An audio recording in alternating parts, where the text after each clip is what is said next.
Good morning.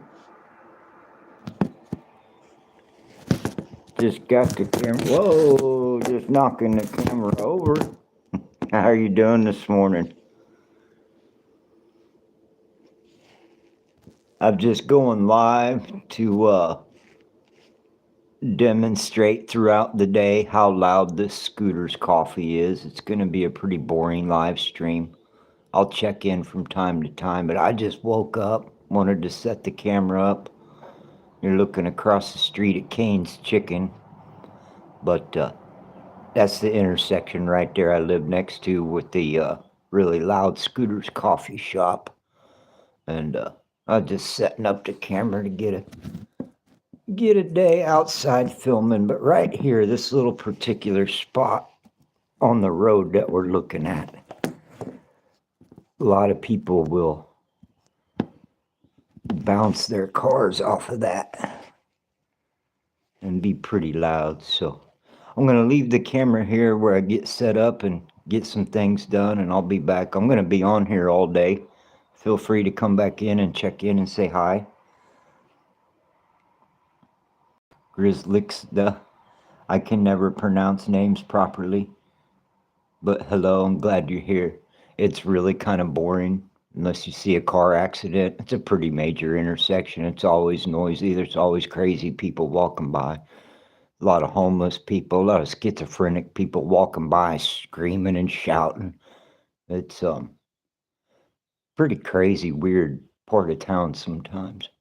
But we're going to just go live. I'll be here all day till the batteries run out or I get bored with it. But I just wanted to give a live view of what it's really like living next door to all this. It's crazy. I have severe PTSD. I'm extremely hypersensitive. And nobody gave me any warning about how intense it really was over here. And so I'm just trying to get used to it. But I just wanted to share my experience out with everybody. Not that it's special, just to document so you all know why I slowly went crazy and couldn't get my shit together because I'm mentally ill and life is kind of fucking nuts and I don't do too well. Casey Snyder, hello. Vicky Lee, hello. I'm glad you're here. I don't think it'll be too entertaining today, but I'll be back in just a minute. I'm just waking up. Oh, that's okay. It's not your fault. Oh, thank you. I appreciate that. Trusted trading, man. Yeah, I appreciate that, man. I ain't giving up on nothing but society. I'm going back to live in the wilderness. Vicky, Vicky Lee, thank you. Yeah, I'm okay. I just don't like my circumstances. Uh, Me being unhappy doesn't make it an emergency, but d- there's just some things in life you can't put up with. And, anybody that doesn't understand what I'm talking about, this is why. Look at this. That's at the end of my apartment. That's the Scooter's menu board. And all day long, all I hear is them taking coffee orders. And at night, oh, that's fine, Vicky. I don't need anything. I got everything I need except some good friends and good company. That's fun. Wow. Heck yeah, man. Yeah, so I just kind of want to document, what it's like and try to show people, these people I've been talking to, I've been talking to the code administrators, and they agree with me that there is no reason for that drive-through to have been built like that. And then you deal with that all night long or all day long, and then in the morning, at night, gosh, I'm all mixed up. But then at night, you get these big old vacuum trucks driving through all the parking lots, and it's really crazy. Oh, thank you. Please do, Vicky. I appreciate that. Anytime. I'm not, and this guy here's the champ. This guy walks around the block all day long. He Oh, I'm in Kansas. This is Lawrence, Kansas. So that guy you just saw walking by, he's like my hero. He's another old man that lives alone like me. And I look out my window, I see this guy walk around the block all day. And I finally ran into him. Yeah, the sun's not quite up yet. The sun's coming up behind us. So, but this old man, he's older than me. I ran into him the other day going to the store, and I said, "Man, you walk all the time. Don't Doesn't that mess your knees up?" And he said, "No, I'm bored and I'm old, and I get up and I walk every 2 hours because I'm sick of watching TV." And I think, wow, that's where I'm headed. So I'm trying to add some different flavor to my life. I don't want to just sit here and rot because I'm disabled. So at any rate, I'm just waking up. Good morning, and I'll be right back with you guys. We'll get a better.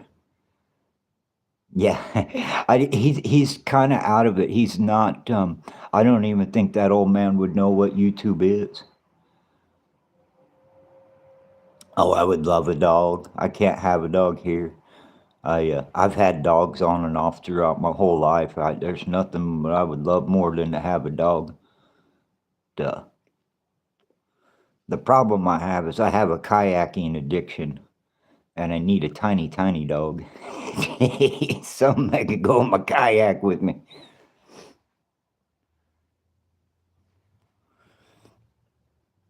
What's in Tennessee?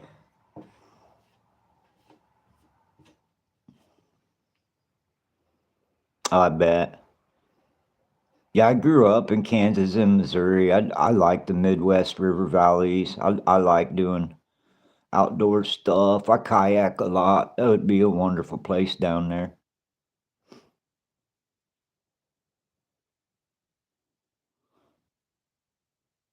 All right. Guys, I'll be right back. Glad you're tuning in. Stick with me. I'm going to be oh, you're going to Tennessee today. Well, good luck in your travels. Be safe traveling. I have no idea what the weather's doing, but another couple of cold weeks. I'll be out there in that kayak real soon. Mm.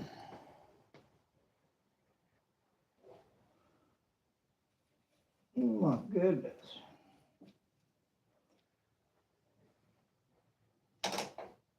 Oh, I need to roll a cigarette and go outside.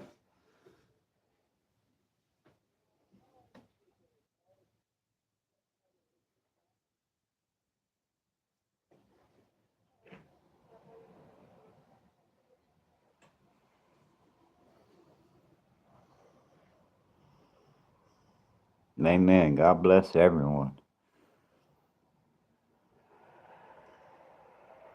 Yeah, for real.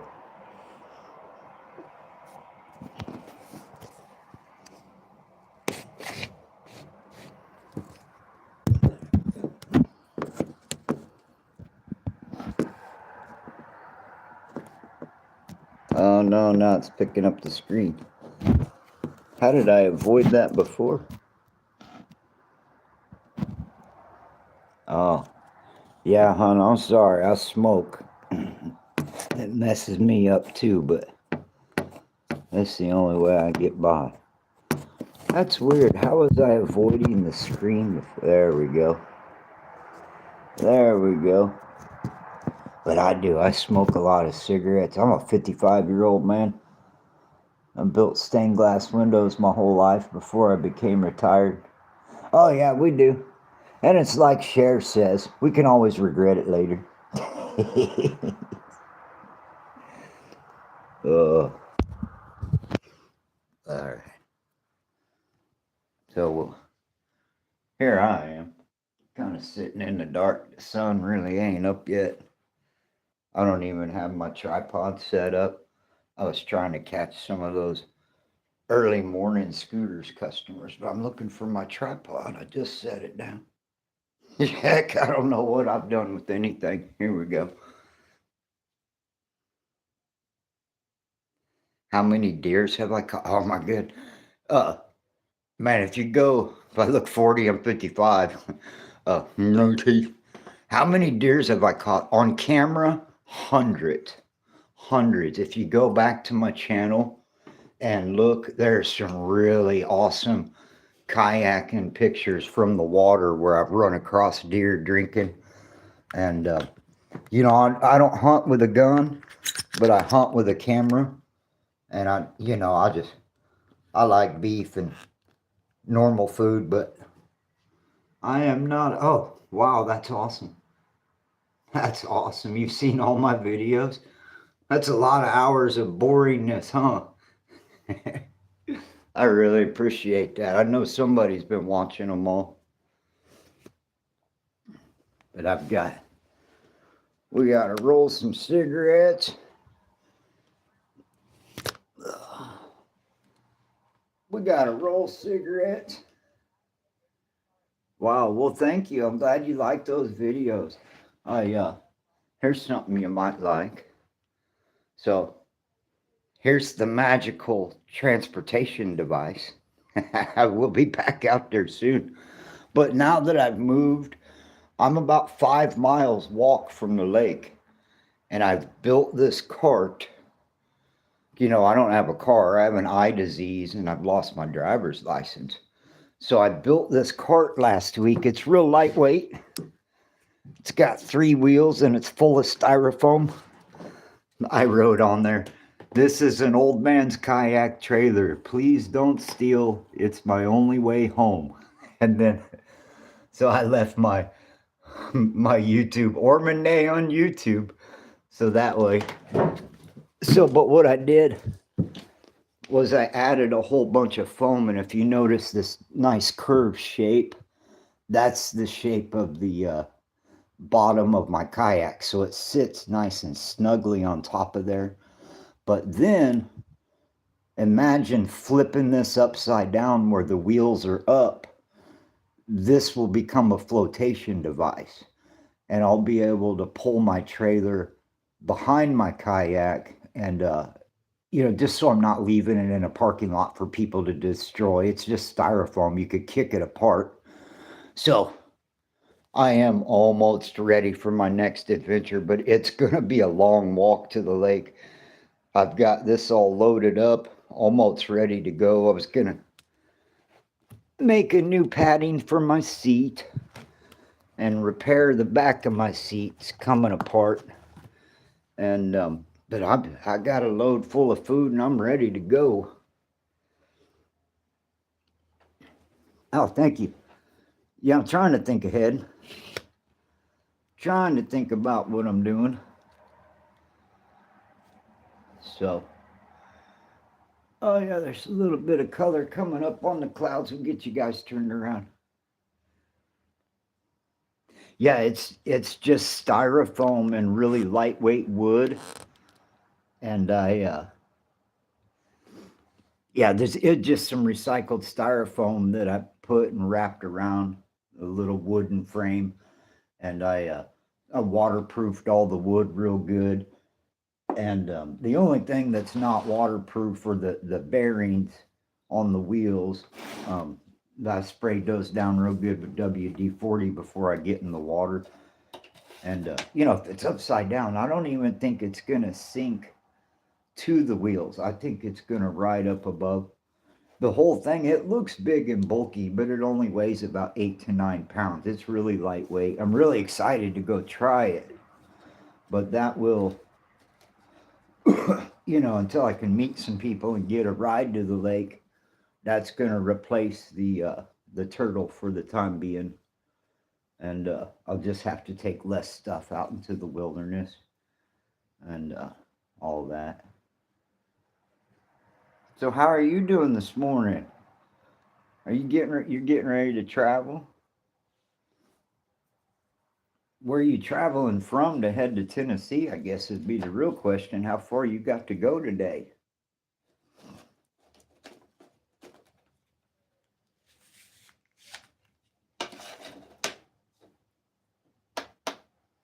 All right, guys, we're going to go outside and get some fresh air for a minute because my neighbors really don't like it that I smoke inside my apartment from time to time. I'm not supposed to.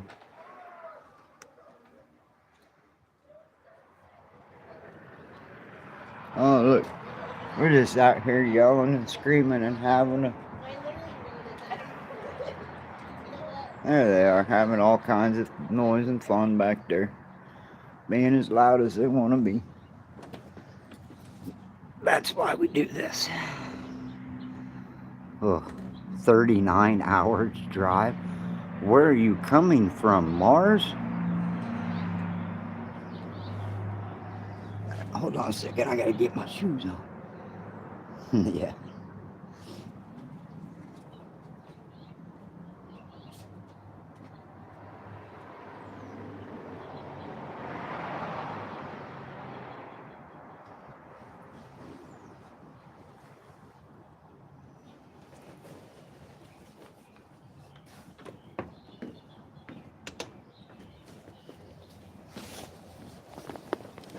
Yeah, check it out. The sun's coming up.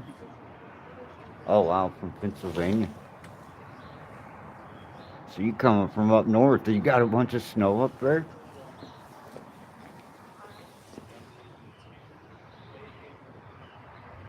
All day long.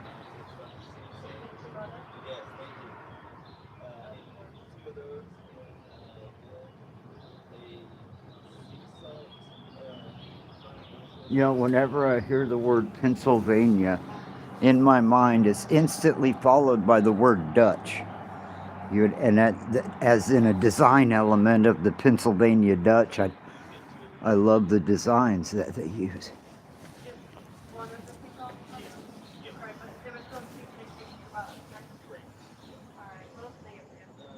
You hear them?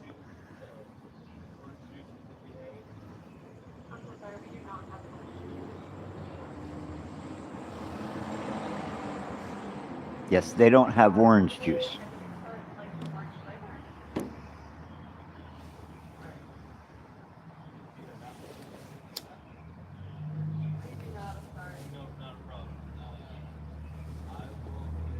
These people have sat here in this drive-thru and talked about not having orange juice for 2 minutes now. They have full-on conversations.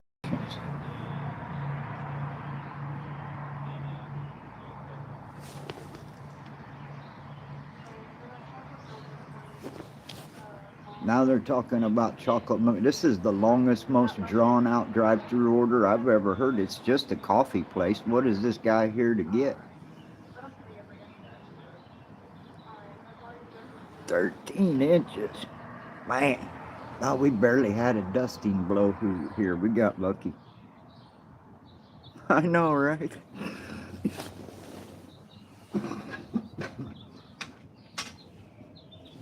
I like coffee. I make real good, high-quality coffee at home like normal folks. I can't imagine paying $9 for a cup of coffee that... Yeah, I don't know. I'm just not really into the modern world the way most folks are.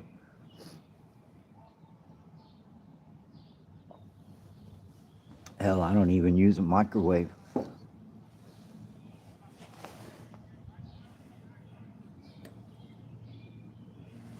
Yeah, and there's a high number of schizophrenic people walking around town because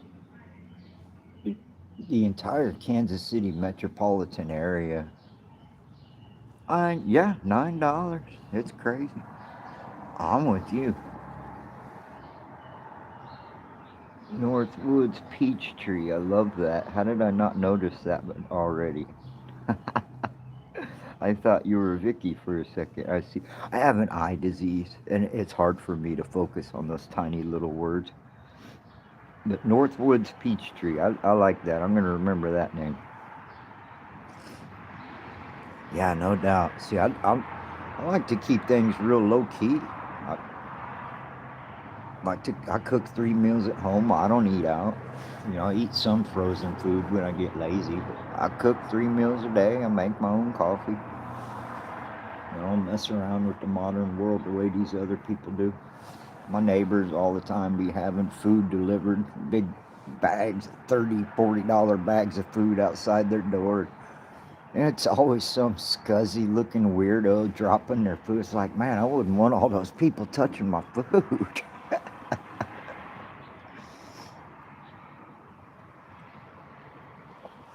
Oh, look at the birds migrated over from the lake. I keep telling these big flocks of birds, get back to the lake. I'll be there to film you soon.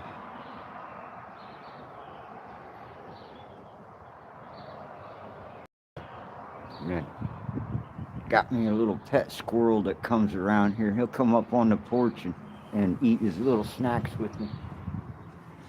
Let's take a look at the sunrise real quick. I gotta be quiet. I don't wanna mess with the neighbors.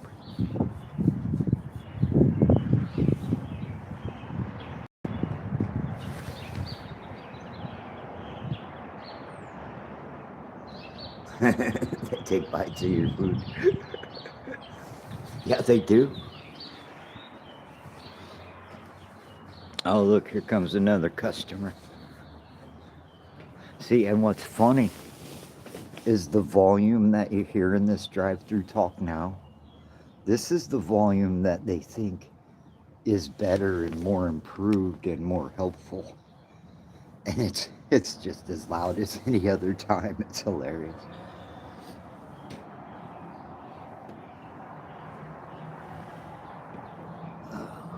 Oops, that's not a very good view. And of course, there's the electric bus. Number 5 runs by here every day. I don't even take the bus. Ever since that guy stabbed that girl on the bus, there ain't no way you trap me on a public transportation like that. I'll walk everywhere. That's just not a very good view. You can get the sunrise coming up. How about that? I'm in Kansas. Lawrence, Kansas, where the college is, here at KU.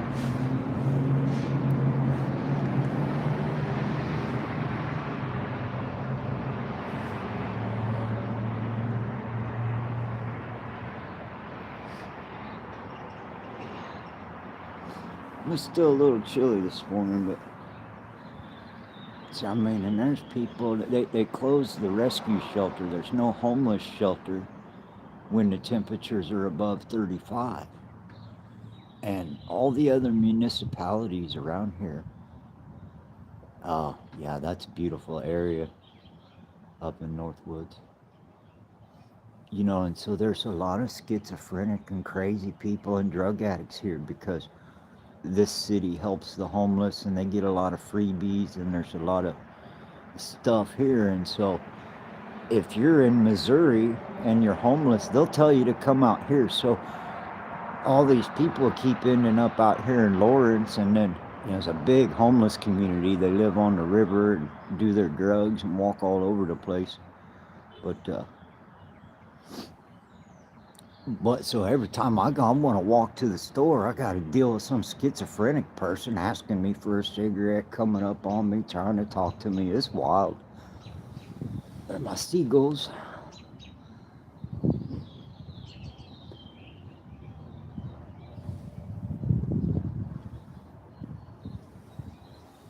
So I think it's mandatory. Yes, Missouri.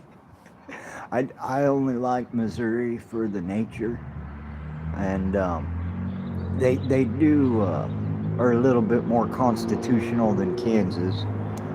I don't really like the politics of either place, to be honest with you. I'm kind of a free man. I believe in the concept of take my money and leave me alone. I'll pay my bills and you leave me alone and we'll all be just fine. But the world don't really work that way no more, does it?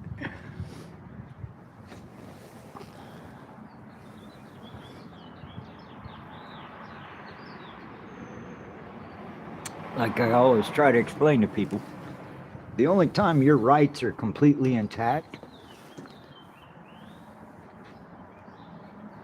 the only time your rights are intact are when you're a homeowner or you're in a vessel out on the open water. Everywhere else, people have a legal standing to tell you what to do and how to do and where to do it. Hey, welcome back, Vicky Lee. Glad you guys are here this morning. I didn't expect anybody to show up this morning. And it's a Saturday, so that Scooters is not very busy. And You're still plowing a driveway? Oh my goodness. Dang, man. AJ, it's really nice to meet you. Thanks for coming on here today.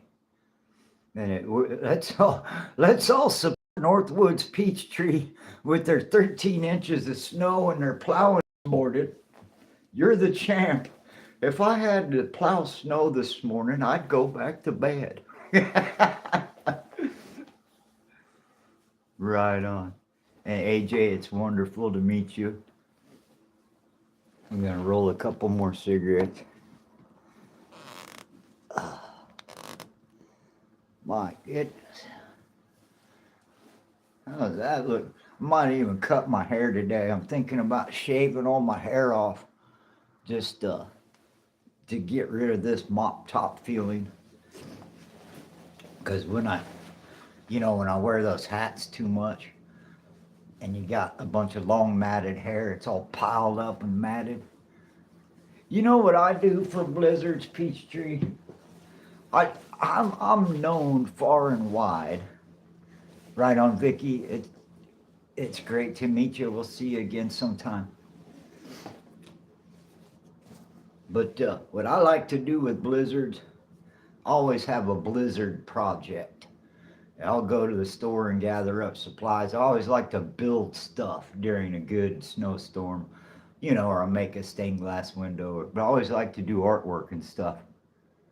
You can stay as long as you want, Vicky. If you need to go shovel that 13 inches of snow, don't let us stop you. But company's always welcome. I'll be here all day long. You can come back. We'll be here waiting on you. I ain't gonna do nothing but smoke cigarettes and smoke some pot, and then I'm gonna go for a walk here in a little while. And I'm just trying to get through it.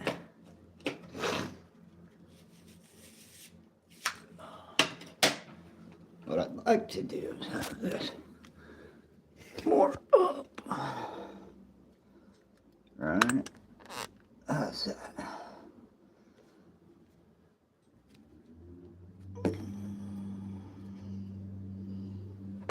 Whoa. See, it doesn't like to balance when it's like that. There we go.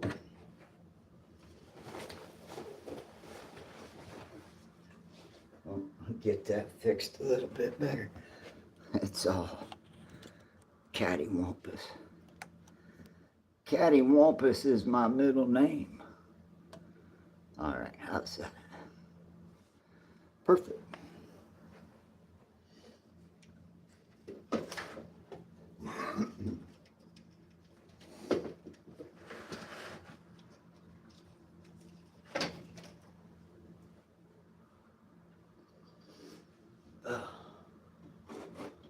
No.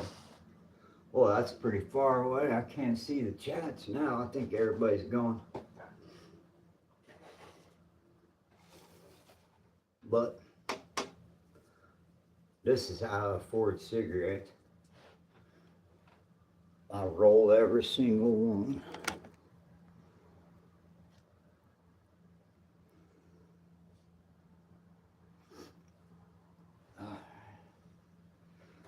Be right back.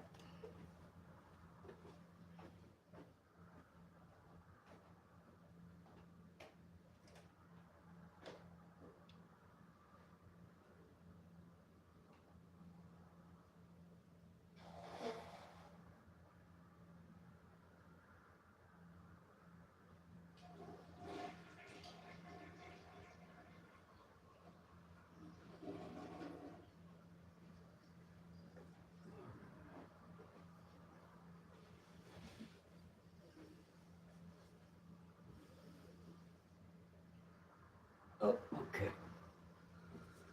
Oh my goodness.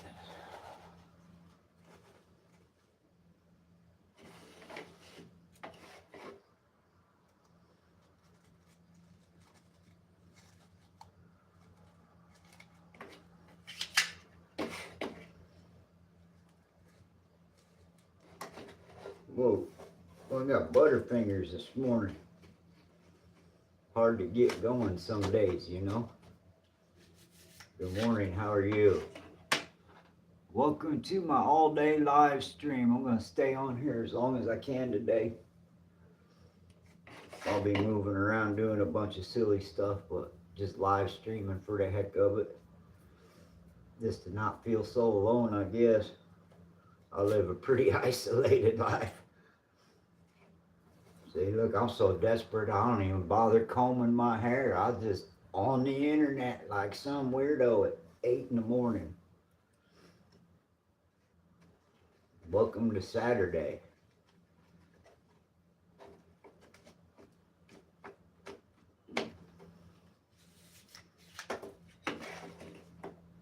This machine has got its measurements off, so every time I roll a cigarette, it rips the end of it off.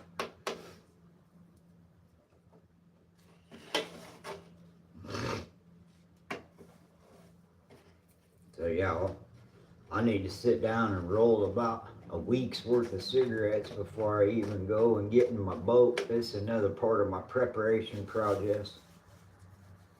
But I've got everything else loaded. Got me a nice inventory sheet, and I'll roll me up a couple of packs of cigarettes and throw them in the kayak. So when I do finally get up and go, I'll be ready. I got water, food, cigarettes, and hand warmers, and rain jackets, and everything I need. All I got to do is get there. It's going to be about a 5 mile walk pushing this kayak on the sidewalk. Hell, I'm going to get all kinds of looks walking through the city. But it's only about 4 or 5 miles from here. And then the other path I could take, the lake is 5 miles that way. But there's a river that flows out of it that's 2 miles in that direction. I could walk to the river, but there's some major big waterfalls and obstacles on the water. So I don't know if I could actually navigate upriver to the lake, because then I'd run into the backside of the dam and I'd still have to carry everything a couple of miles around the dam to get to the actual lake. So even though the river is 2 miles that way, it may still be easier to walk around and walk on the road to 5 miles without having to go down into the river, up waterfalls, up the dam. Um, so I don't think I'm going to be going via the river. But now what I will do, if y'all want to look up the Wakarusa River in Lawrence, Kansas, that's the river I'm talking about. I do plan on navigating that quite a bit this summer, but I wanted to wait till after some spring rains and let it fill up a bit. But because from here on into Kansas, I don't know what it looks like. I just know that if you go from here and go the other way, there's a bunch of waterfalls and obstacles, and there's a bunch of tourist stuff in a little park there along the river. So I'll avoid that area. But eventually we will be on the river live streaming if I get a signal over there. But, and I got cabin fever. We're so close to good weather. I can feel it in my bones. And, I don't mind these chilly mornings when we have nice afternoons. But when I do go, I'll never be able to make it home in the same day that I go. So I have to really be prepared for survival and any kind of storms or overnight shenanigans that may come along. I'll make it worth my time. I won't even leave here unless I can leave for at least 2 or 3 days at the least. I got about a week's worth of food packed. I got about 3 to 5 days worth of coffee and sugar. But there is a marina there I'm hoping to check out and see how, if I can buy a hamburger and a cup of coffee and a pack of cigarettes at the marina, shoot, I might never come home. I just might move to the lake. I'm always threatening to do that. But I think the next project might be to build myself a bigger boat that I can actually sleep in. And then I put it on my little cart here, take it up to the campgrounds and finish building it. and then take it to the marina, pay 200 or 300 bucks at the marina, and you don't have to live in a regular neighborhood. You just be a free man out on the water. And so I'm kind of trying to construct my life to be set up for that here in another year or two, to be able to possibly even go to the Mississippi River. So I go south in the wintertime and I come back up north. Um, my family's got some land in Missouri that is on the South Grand River, which you can navigate through Clinton Lake and the South Grand River and the Ozarks, and you can navigate all the way over to the Missouri River from the Bagnell Dam and connect to the Mississippi River. So, from our family's property in Missouri, little tiny South Grand River outside of Kansas City, you can navigate to the whole planet from here just on the water. So, I never really feel trapped as long as I'm close to water, you know what I'm saying? And that, I don't know what it is about it. You know, I don't believe in all that astrology stuff because I'm a fire sign and all I want to do is be on the water. So I don't even know what all that means. I don't believe in all that stuff. But I'm supposed to be a fire sign and all I want to do is be extinguished, I guess. I don't know. I don't know. I've got a better machine where I can do this faster, but it makes such a crazy noise. It sounds like I'm loading a shotgun. So I'll make that noise later. There's people sleeping right up. Well, they probably ain't asleep no more. But there's a bedroom right below my living room. It's kind of a weird apartment setup. So there's like 4 studio apartments, just little one person, no bedroom, just a living room and a kitchen and a bathroom. But underneath the 3 studio apartments is one big giant apartment. So there's a couple and her brother that live downstairs. You know, they live like kings in a big old suite that covers 3 different studio apartments. So it's kind of a weird dynamic. You know, we got the middle class and the low class right here in one building. And it's kind of funny. They look at me and try to tell me what to do and how to live my life. And oh, you can't smoke inside, and we don't like the smell of pot and all. And it's like, okay, man, that's cool. Then why the hell you want to live up underneath a bunch of poor people then? You want to live underneath 3 studio apartments and you think, like, do you not understand how poor people do? Because we do what we want. So it's a weird dynamic with some people, you know, like a middle-aged couple. It's kind of inappropriate for apartment life. They really, you know, at this point in their lives, they should be in a neighborhood buying a house. You know, it ain't none of my business. I'm just saying. It ain't right to be living in an apartment building trying to tell other people how to live. This is America. You're supposed to turn your back on that stuff and let people live how they want to live. And, you know, these people act like me living my life offends them. I just living my life. I, you know, try to be quiet, you know, but I live above it. They're the ones who want to live underneath people. They have all the freedom in the world to go live somewhere where they don't have a bunch of poor people on top of them. But it's not my fault that they don't like me. What am I supposed to do? I'm not gonna, I'm not just gonna sit here like a bump on a log because they exist. Check these chats here. I haven't. I don't. Is there? Am I missing chats, guys? Hello, JR.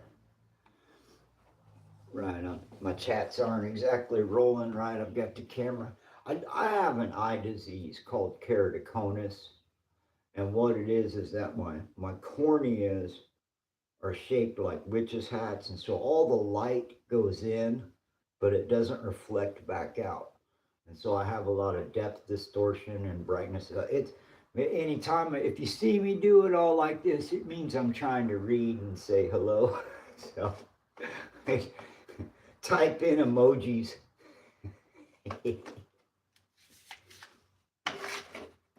All right.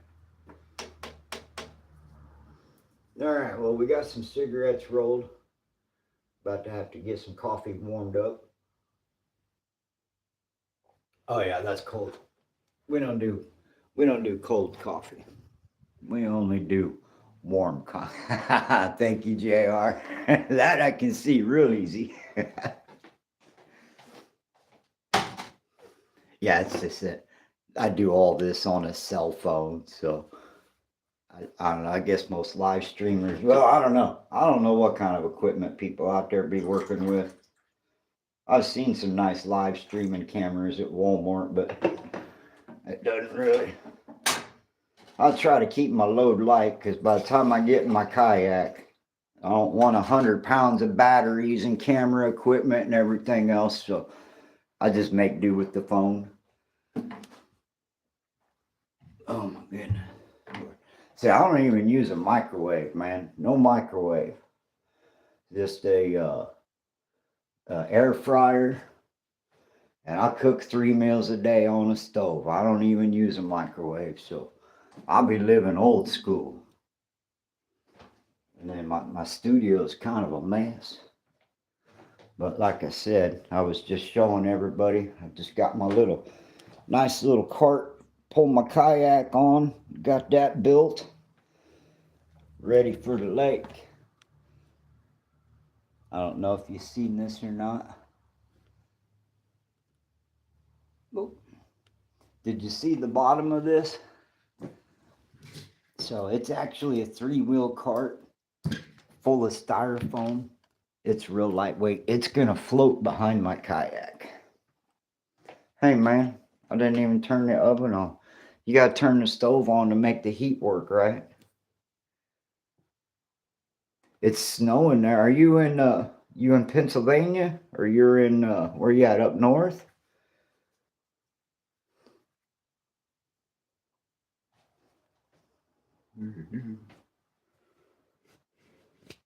I'm done with winter. I'm so glad it's not snowing here. It's 40 degrees in Kansas, Washington. Right on. I went out to years and years ago when I was a young man. I did a job interview at Seattle Stained Glass Company, and I got a job up there working for a stained glass studio, and that was the same week that the World Trade Bank riots or whatever, when they took over downtown Seattle. All that was going on, and I got trapped in my hotel. I couldn't go to work. None of the buses were running. It was crazy. But I didn't stay up there very long. Beautiful country, though. I did like it up there. A lot of hippies up there running around in the woods, man. You go camping, you go camping or off trail in the woods up there, and there's always some dude looking for mushrooms to eat. You know, these kids will eat dog shit if they think it's got psilocybin in it. But so yeah, I ran into a lot of crazy hippies up there when I was in Washington, and that was years ago. You know, I'm a Midwest boy. I'm from Kansas, so that's kind of wild to me.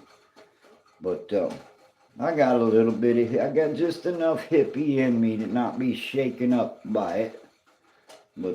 But I did. I came back to Kansas City and got my old job back at the stained glass studio here in Kansas City. And I did stained glass for 25 years. I had to retire early. I got this eye disease and I quit working. And, you know, how the story goes. You guys deserve it. While the coffee's warming up, here's a look out my back window. I get some good sun coming through here in a little bit. This parking lot, they run through with a vacuum every week in a big old vacuum truck. It don't even need none. All right. It's coffee time, folks. You got me running my mouth in my dirty kitchen. Here, look at this healthy dinner from last night. Donuts and frozen pizza and a Coke from the convenience store. How's that for healthy living?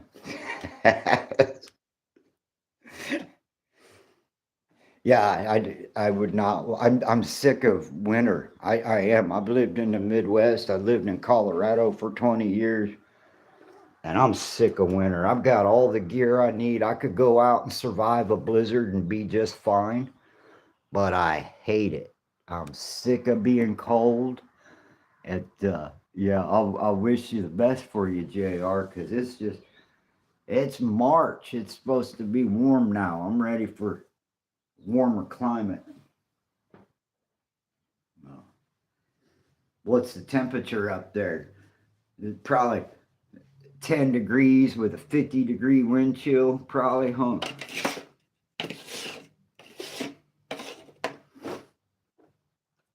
I'm on pins and needles.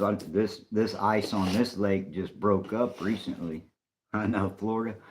My only problem with Florida is that you need like steel kayaks.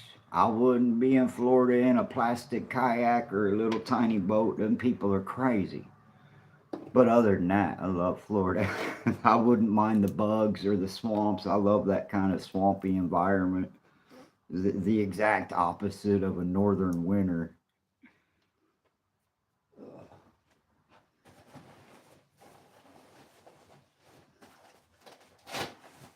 No.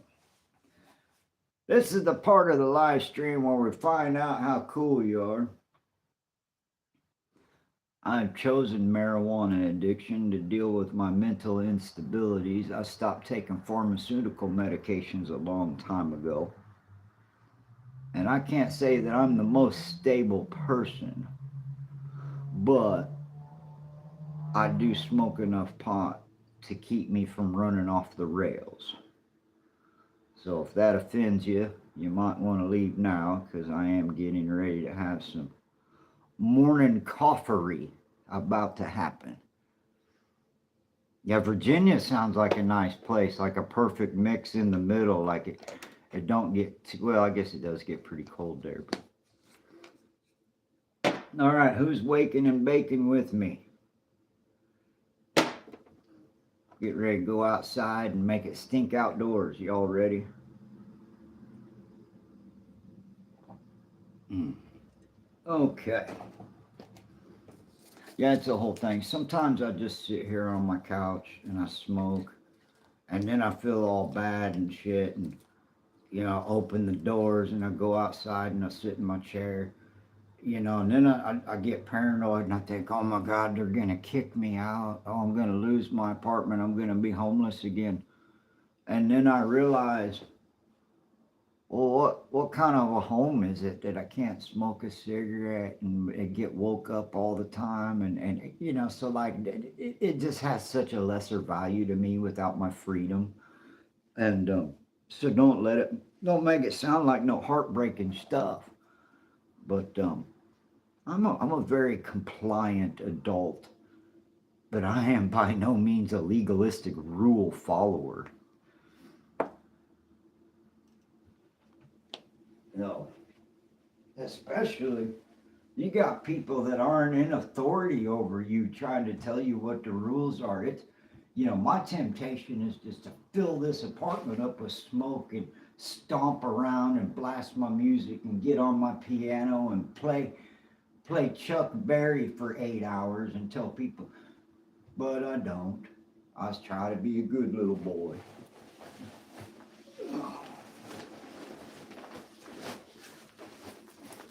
So let's go have us a morning smoke, yeah? We'll make the neighbors really think about what we're up to. Oh, there's the bus.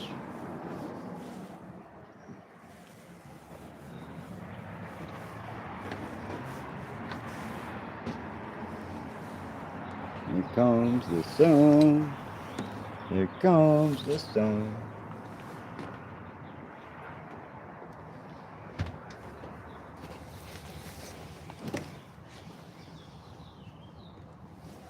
Looks like it's gonna be a pretty nice day.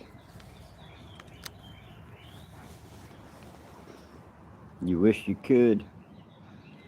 Well, of course you can. There may be some weird consequences that you have to face, but you can. That's a weird thing to say to somebody, I know, but that's the level I take things at.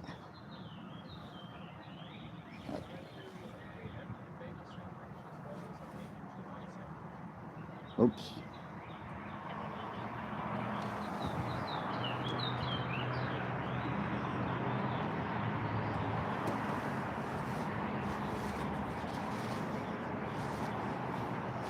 Here, get this sun here. This will warm you up.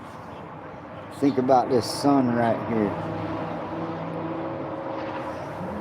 This is what's coming if you hang in long enough when you're done shoveling.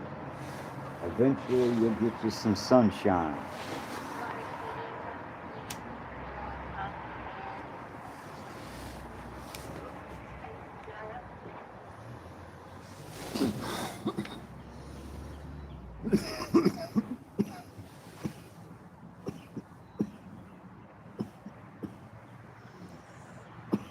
Yeah.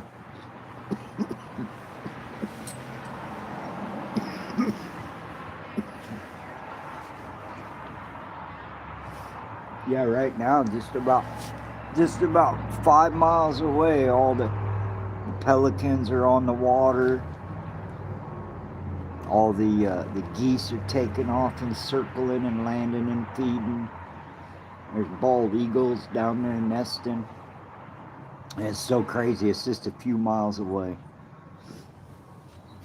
And all that bright sun. I love being at the lake this time of day with the first, those first moments when the sun hits the water and the little steam rises up and the deer down by the water drinking and all that.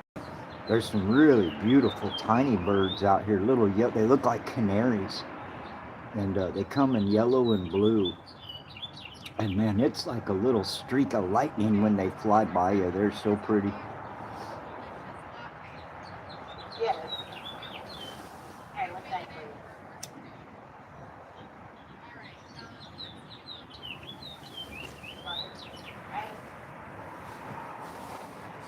You're not around.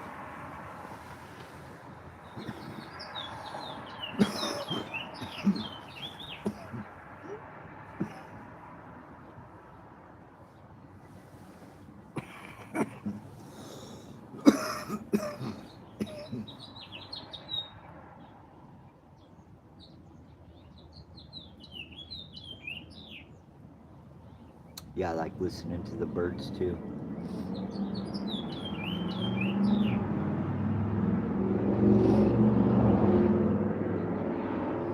There's a couple little finches that are always flying up here, but they're competing with the scraps. I got a little pet squirrel that comes around.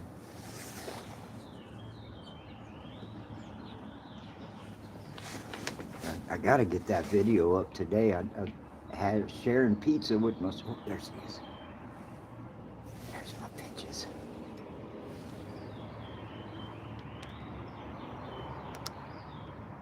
Oh, he left. I moved around too much.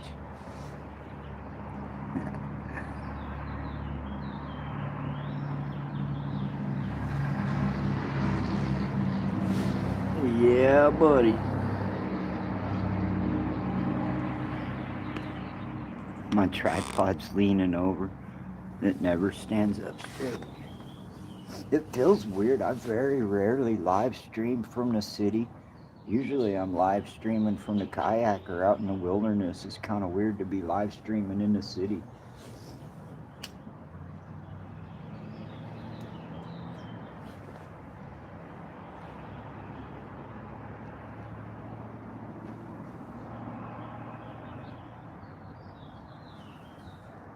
But why not, right?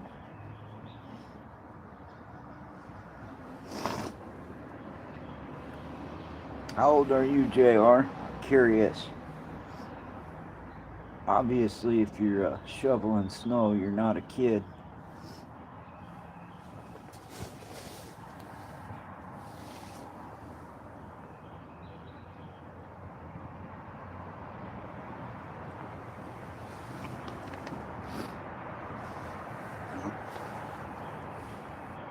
I done scared my finches off. I was gonna go get them some bread.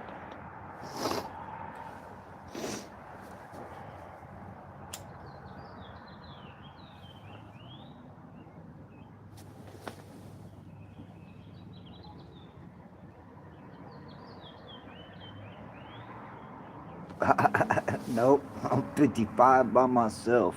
But I am on the top floor. No babies. No babies, all by myself. 24 with a baby. Why 24? That's awful specific.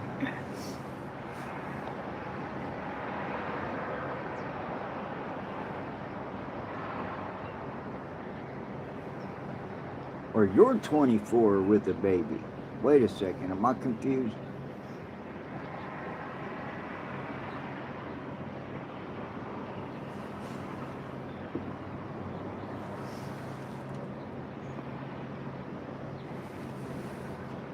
Welcome to the apartment sunrise live stream. Oh, right on, JR. 24 with a baby. How old's your baby? Got a little boy or a little girl? That's exciting. Are you a single parent?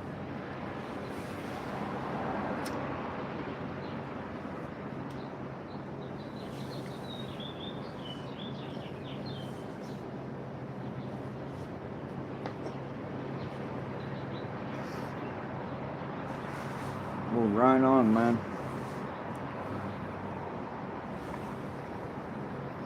Well, congratulations on bringing life into the world. We need more people to do that. Population numbers are going low. We need people.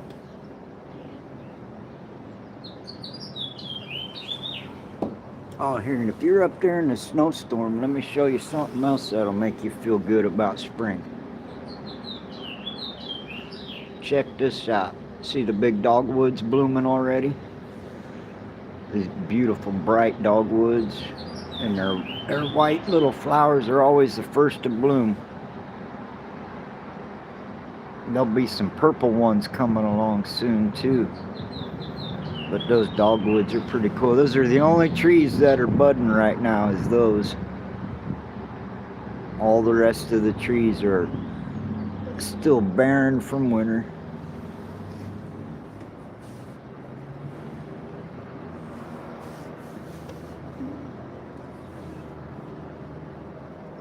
Tripod don't want to stand up straight. Oh, 2 months old. Well, right on. That sounds like a really cute little family, JR. I am 100% supportive of that. Not enough young folks are making families these days. That's right on and good for you. We'll pray for your family and your family's blessings, and may God go with you in all your comings and goings and be with your children. And that y'all people are the ones that deserve all the blessings and prayers. You're raising children. You need every help you can get. God bless you.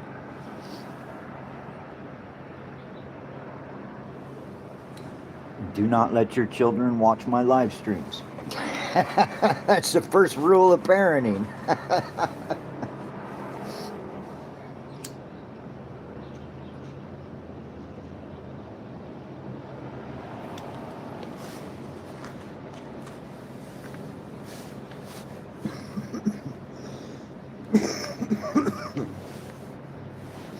Once upon a time, I was married to a woman for 15 years. And we purposely did not have children because both of us were kind of, I have mental illness issues and other physical issues I didn't want passed down to another generation. My wife, her whole family are really bad alcoholics, and we just didn't want to have children. I guess we couldn't get over the anxiety and really talked ourselves out of it, because both her and I had such rough childhoods. And I still say to this day, that's probably the biggest mistake I made in my marriage, was not giving her children and allowing that cycle of healing into the next generation begin. I think that's what God really wanted. I think that's why our marriage fell apart, because it was just rudderless. Like why would you get married and have a family and not have children? It's almost against God's plan. And I really do believe there's a lot of things I could say, yeah, she cheated on me. But I think at the end of the day, is she just could never be honest about how much she wanted a child and how natural of a progression in life it would be. And I can only imagine the different place I'd be at in life if I had been responsible for a child. It's just been me and my wife for 15 years. And no, no, no, no, don't be sorry. This is just wisdom I've learned after the fact. This some people, like I went to school with a guy and I could never understand it. When he was 14-year-old boy, all he ever wanted was to be a daddy, have children, have a family. And and that was real hard to relate to as a kid. But as a 20, 30, 40-year-old man, I really understand that now. That kid, my friend was way ahead of his time. And but that was before I became a Christian. I didn't understand what family values were really for, all that stuff. So, it was a learning process and a personal choice to me. But now that I'm a little bit older and wiser, I see the wisdom of why things are set up, the way why God established the family in the way that He did, the way the universe is ordered, just the way things work.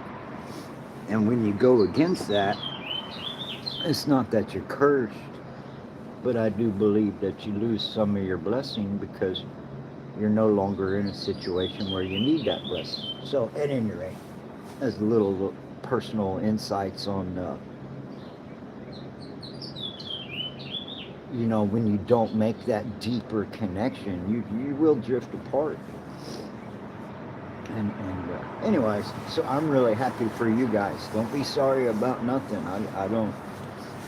Everything that I just said, I probably couldn't have handled it.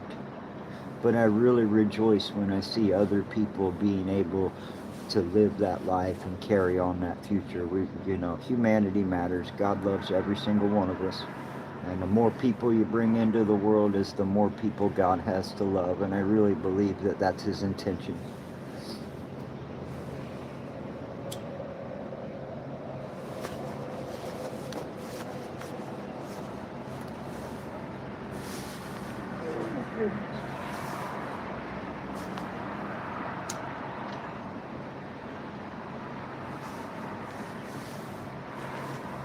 But I have to walk to the store here in a little while.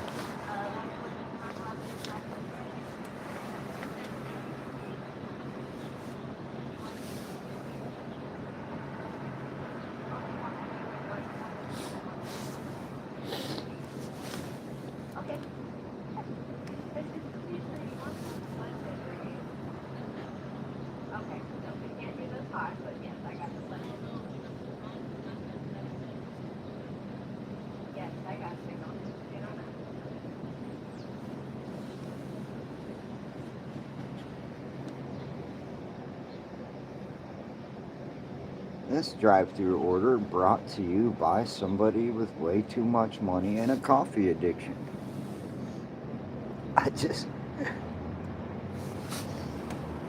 Gosh, I barely, when I was 25 years old, I'm 55 now. So at any rate, when I was 25, what was I doing? Working in a stained glass studio. I had an old green pickup truck, and I used to spend my weekends down at my dad's farm in the wilderness. I'd get off work on Friday after building church windows all week. I'd go to the liquor store and get me like some Mike's Hard Lemonade or something like that, and get me a little weed, my fishing pole, and I'd load up my truck, and I would just go sleep down by the river till Sunday night. And I'd go home, take a shower, and go to work and do it all over again. So yeah, my 20s, and then eventually I built a little cabin down there on that property. So, and then shortly after I met my wife and we got married and started camping and hanging out all the time. So when I was 25, I was a working man. You never saw me at home hardly at all.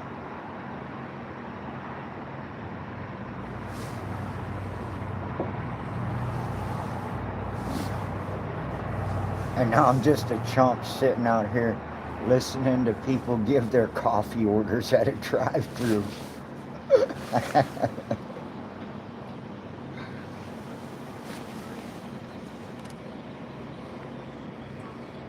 Well, this is the face of cabin fever. Summer needs to get here quicker.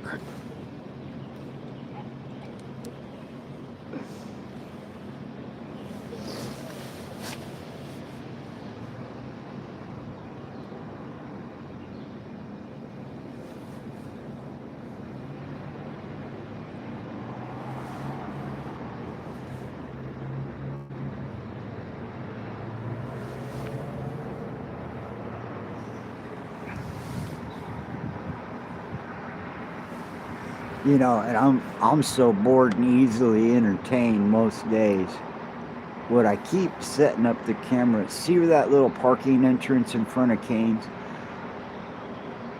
People come in and out of there in real low profile cars, and they just bang the bottom of their cars on there. Yes, it does. This has been a really long, slow, drawn out version of winter. I haven't, usually I remember kayaking in March a lot in the past. Hey, what you doing, Josh? Oh, the same old thing. I'm just live streaming for fun. Ain't got nothing else to do. Just kind of waiting for the weather to warm up. Talking to this nice young lady, JR7. Just hanging out. You at home? You off work this weekend, Josh?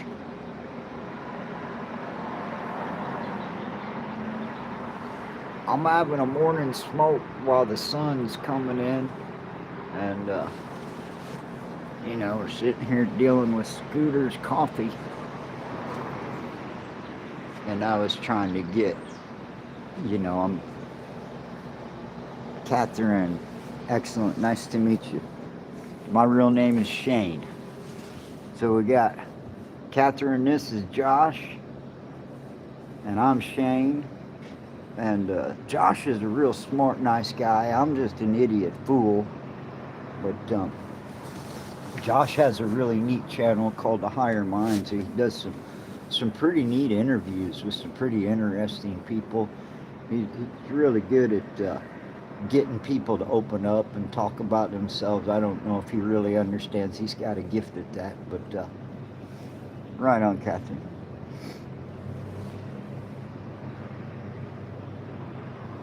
So it's only about 43, 44 degrees. And, oh no, anytime, Josh. I've listened to all of your shows. I don't always get on and type away, but I always listen. Pushing's here. What did Sandy's show just end? You guys are all showing up. How you doing, Pushing? Just out here having a little morning smoke and a little coffee. I went to bed early last night. These people got me on such a weird schedule. I thought, what the hell? I'm going to get up and live stream today. Yeah, what would I talk about, Josh? You know that this Scooter's Coffee called the police on me 2 days ago. I've had the police. Ah, right on. I appreciate you saying that. This Scooter Coffee company that moved into this building 2 months ago. Oh, right on. And so I've been talking with the general manager of this coffee location. And she's a lady that lives in Nebraska, but she's over all the stores in Kansas and Missouri.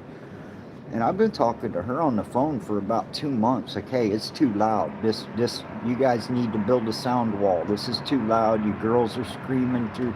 You got all these people making all this noise at night and all this stuff. And so after 2 months of talking to the general manager, who told me, call any time when it's too loud and I'll call the store and tell the girls to be quiet, right? Oh, you guys all know each other? Right on, pushing buttons, my mean driving. He's the one that makes me want to go buy a video game. I love all them cars he be driving. So after a couple of months of talking to this lady real cordially over the phone, I said, finally I texted her, I said, you know what, diplomacy's over. I'm tired of asking you guys, I'm tired of being woke up every day, I'm tired of listening to the ladies in your drive-thru every day. And so just so everybody can see, this is Scooter's drive-thru right here at the end of my porch. And so I got fed up with it, and I called the store. Little girls working inside, and I rang that phone, and I bitched them out, and I told them to be quiet, and I bitched them out, and then I hung up, and then I called back for about 15-20 minutes to the point where they had to take their phone off the hook, and the cops come knocking on my door talking about I'm harassing them. And that caused a big old blow up. And I was like, no. That lady told me that they were going to do something about it. We've been talking about it for 2 months. I told her that diplomacy was over and I'm going to start using different methods, but I'm going to get you guys to quiet down. And so that brought out the codes administration enforcement lady. And she came out and looked me dead in the eyes and said, yeah, that should have never have been built that way. And like if lightning struck it and it got broken, they would never be able to legally rebuild it. And so the police had to come over here and question me, and they sent mental health representatives over here to make sure I was safe. And I'm like, nah, I'm fine. I'm just sick of listening to Scooter's coffee. And, so we all kind of had a big laugh about it. The cops were real cool. They looked at where that drive-through menu and speaker was, and they were like, oh, well, that makes sense. We can see why you'd be upset. And so they are just kind of working on them, collecting a lot of evidence. And because the codes administration has already told me that should have never have been built. This right here, that drive-through menu, apparently according to the plans, that speaker box was supposed to be on the end, not facing me. It was supposed to be facing the other way. And so I'm collecting a bunch of evidence because I think I actually do have a good lawsuit. And I'm not going to sue them for money. I'm going to sue them and force them to move that speaker. So that's what started my most recent live streaming again.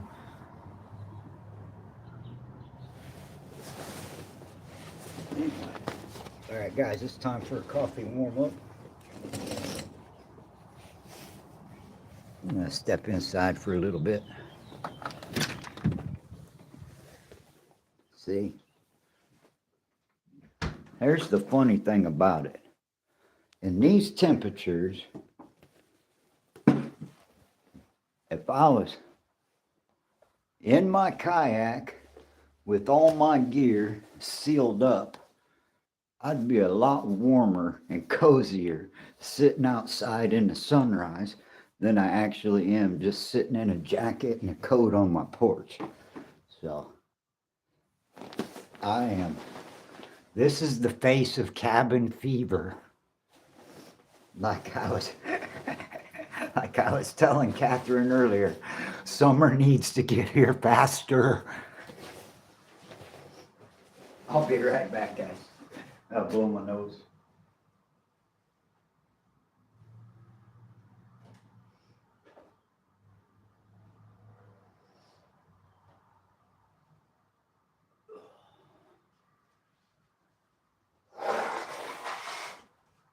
Oh my goodness.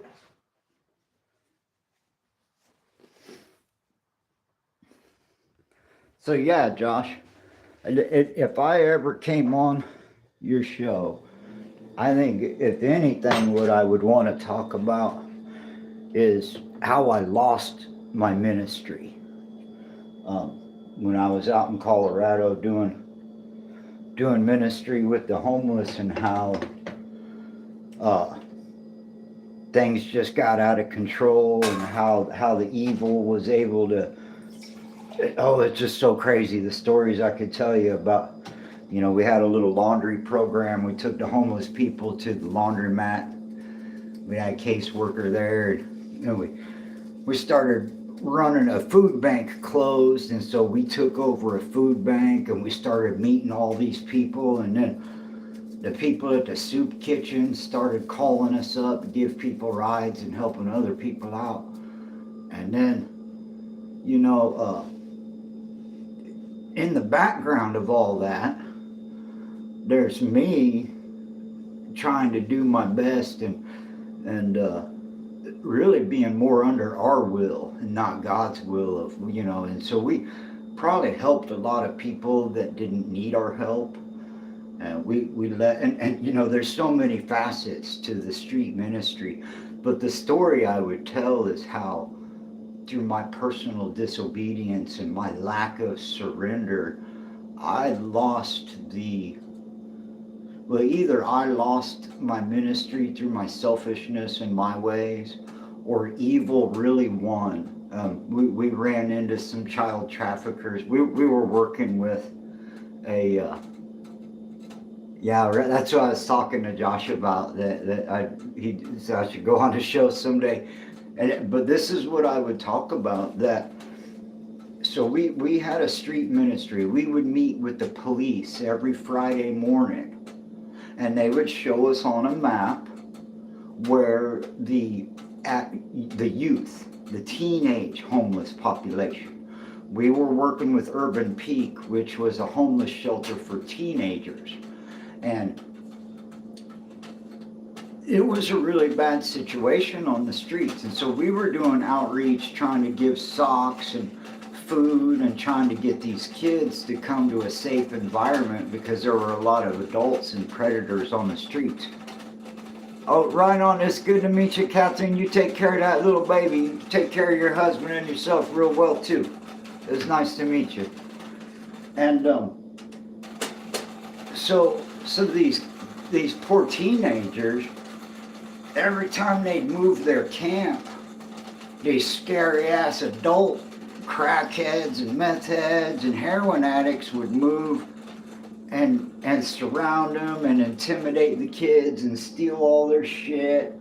And we're talking about, can you imagine being 15 years old and your dad beats you up and kick you out of the house, and then you're in a tent and some 40-year-old man that just got out of prison is trying to rape you every night. Like, that's what it was like on the streets for these teenagers. And so there was a lot of stuff and a lot of chapters in between. But where that ended up was we had opened the church up to let homeless people sleep there and it was really cold that winter, and we had opened the doors of the church and we had about 200 homeless people. Astral, hello, welcome. I just about to hear the crazy story of the rescue mission winter. So we had about 200 people every night sleeping in the church, and this was during a big old blizzard in Colorado Springs. There was all kinds of snow on the ground for days and days. And where was I going with this? So on the one hand, it was a really good blessing. We had all these homeless people in there. Pastor Don brought in the TV, and we played movies and make coffee so people could just sit up all night and be restless. Ain't nobody going to bed, just a bunch of homeless people in the middle of the night with nothing to do. And then we'd start cooking pancakes and breakfast in the morning. And so I was kind of there on the overnight shift. Pastor Don was there during the day, and I come at night and I'd hang out all night and wait till it's time. Then I start making pancakes and eggs for 200 people in the morning. And then Pastor Don would use a church bus and take them back to wherever they wanted to go for the day, rescue mission, the day centers, and all that other stuff. And so this volunteer that came to work with us, she was a lady in her 40s, and she was a real good Christian woman, but she had never been around the homeless population. She didn't really understand how it was on the streets. She was just a real good intentioned lady that wanted to come and help us make breakfast for the home. So she would bring her work clothes, and which like a pantsuit. She was an executive, this poor lady. And all of a sudden, her work clothes, really nice pantsuit, probably expensive, disappeared from, she had it hanging in a coat rack in the hallway with all these homeless people around. I don't know why she didn't keep her eye on her stuff or just leave it in her car. So when she realized, it was about 3:34 in the morning when she come to me and she was like, hey, my clothes have been stolen and there's this crazy homeless lady wearing my jacket.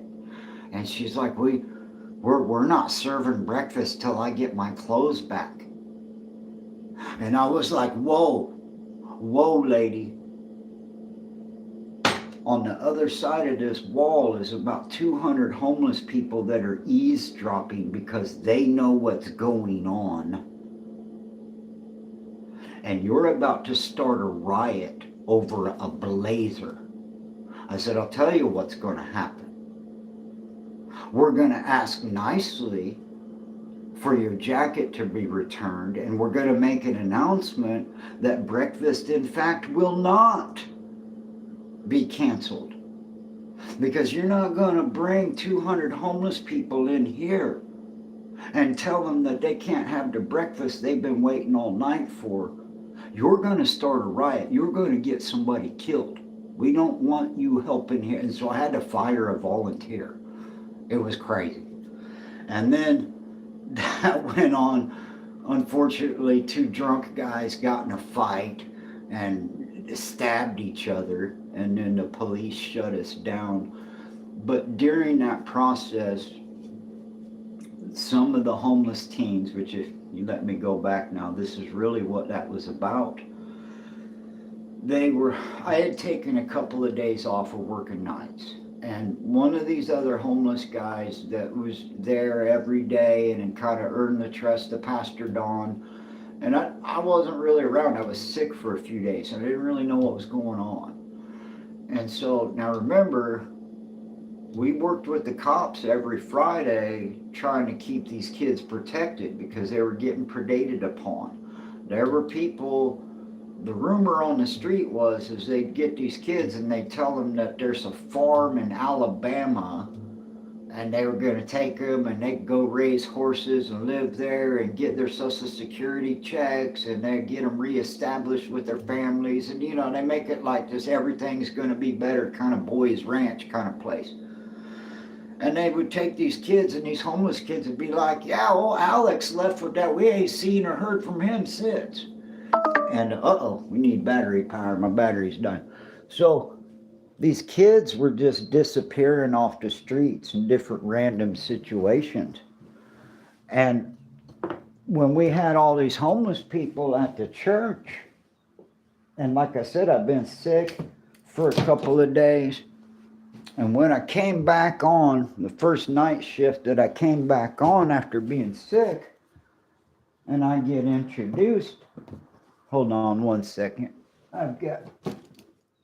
need to plug my phone in issues. If you're getting seasick watching my camera. So, where am I going with this? Talking about the, hold on, got to plug the camera in. Give me just one moment. So at any rate, I'd come back from being sick, and Pastor Don introduces me to this middle-aged man and his son. And they had a real good sob story. The ex-wife got crazy and burnt their house down or something, and so him and his poor son were homeless, and they were just Bible-believing, good old Christians. And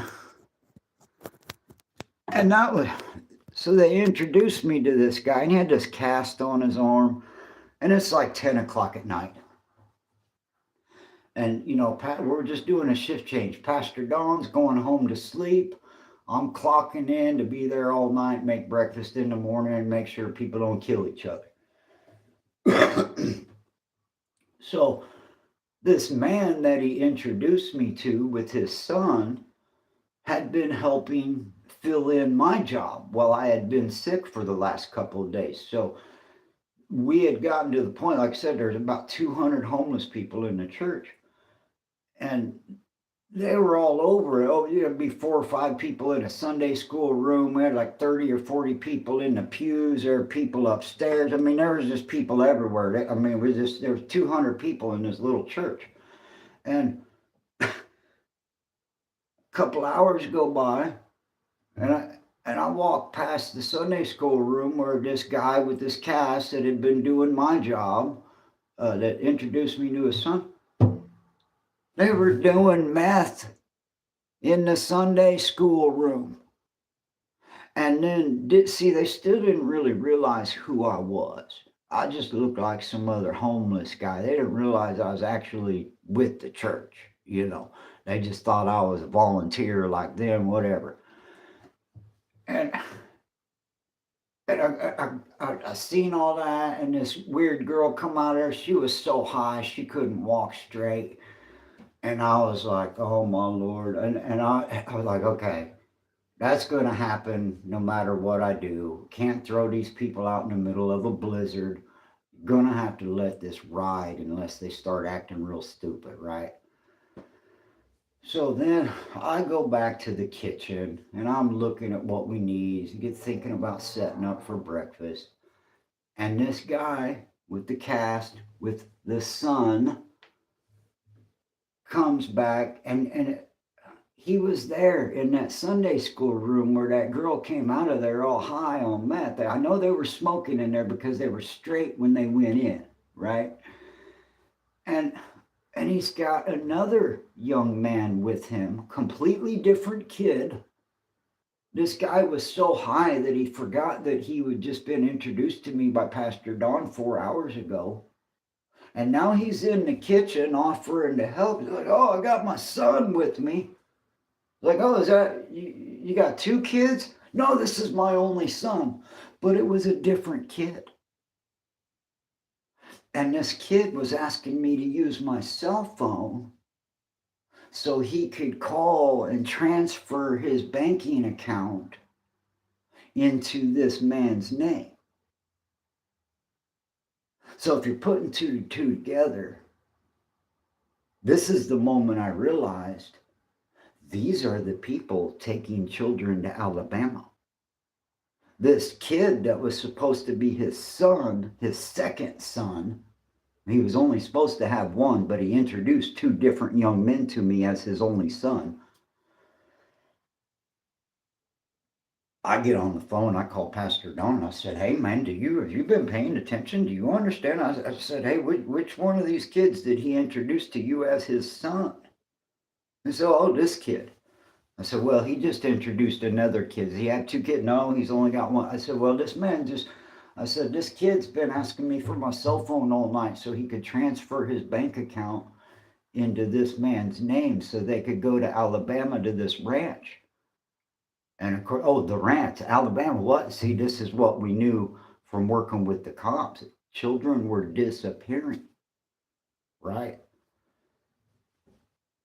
So this is where it gets scary. So I'm standing on the phone in the hallway, trying to talk quietly, waking Pastor Don up in the middle of the night, because now we've got a serious problem. We've got an adult trying to take children's bank account information and lying and telling us these children are his. So now we got a problem. So I'm in the hallway away from everybody else, trying to explain to Pastor Don what's going on. And some big old son of a bitch comes out of another Sunday school room where people had been sleeping. And this big old white vanilla gorilla. Now, Billy is the gentleman we're talking about. He was the man that was introducing the children, is the man's name. And this dude that we didn't even know had just gotten out of prison. He was new to the streets. But he come out there, who's in here talking about Billy? I'll kill anybody that fucks with me. He's my buddy. He's my friend. And I turn and look at the guy. I'm on the phone with Pastor Don, hearing all this in the background. I say, I don't know what they're talking about. Somebody said something about something. I'm on the phone with Pastor Don. Like, whew. We had to shut the whole thing down. Those people disappeared. Never seen the kids again. Never seen those two grown men again. We got death threats. I had to move to Pueblo, Colorado, because we were told by the police that this was a gang of people, and this is what they did. They would steal children's identities through any means necessary, and most of the time try to get them to sign over. They would pick on disabled kids that got checks, kids who's, it's Colorado Springs, a lot of military bases, kids whose fathers had died in the war, military people, and they would get their money, and this was a whole gang of people. And so because of my ignorance, because of my pride, I just go smoke some weed and go help the homeless people. I wasn't in alignment. Oh, welcome back. You just missed the whole story. But partly that ministry died because in one kind of a way, evil won. And evil won, I believe, that ministry was taken away from me, taken out of my life, was because basically we failed those kids. And I think the whole city failed those kids. And they were disappearing off the streets. They, at the very least, were getting all their money stolen. That was the least of their problems.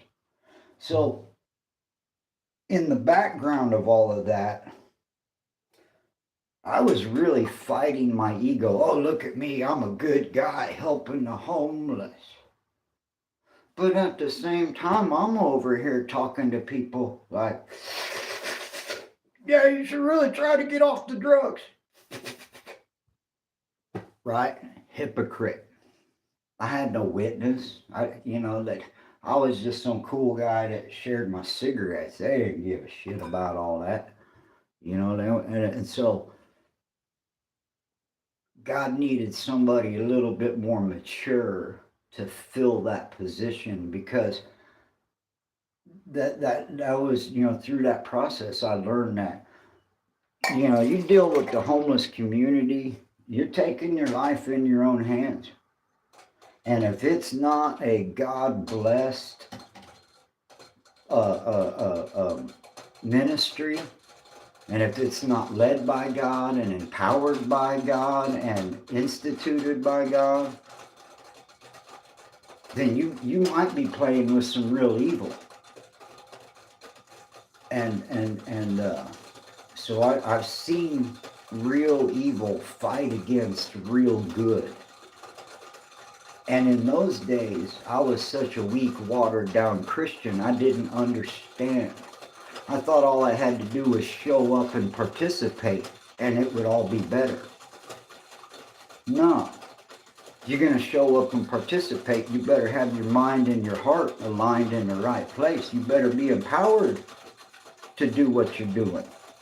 Because like a wise man once told me, it's much better to join in, participate where God's already active and moving, than to try to kick down a door and demand that God bless your ministry. Because he might have not have ever intended for you to have a ministry. Many are called, few are chosen. I got the call, but I have to live with the fact that I wasn't chosen. And not saying that I've aligned my life at this point in my human history, I still would not qualify. But I guess it's like the Academy Awards. I know God's real because I was called, not because I was chosen.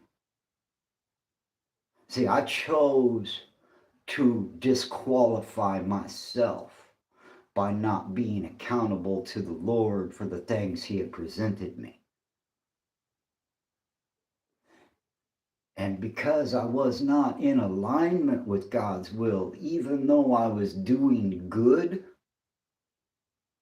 evil was able to prevail. Because it's like when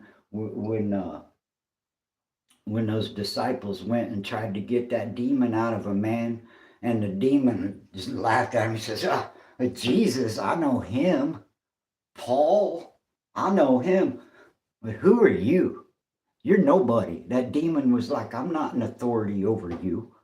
Or, so them demons know. If you ain't covered in the spirit, if you're just out there doing a ministry for something to do, to fill in your emptiness of your life, that's not what that's for. It doesn't matter how much compassion that you might have for another fellow human being. It doesn't matter how well intentioned your brain is. If God has not called you in His glory and His majesty to do a specific job, if you're not completely relying on Him, right on, good luck at the store, be safe, it's good to see you, nice to meet you.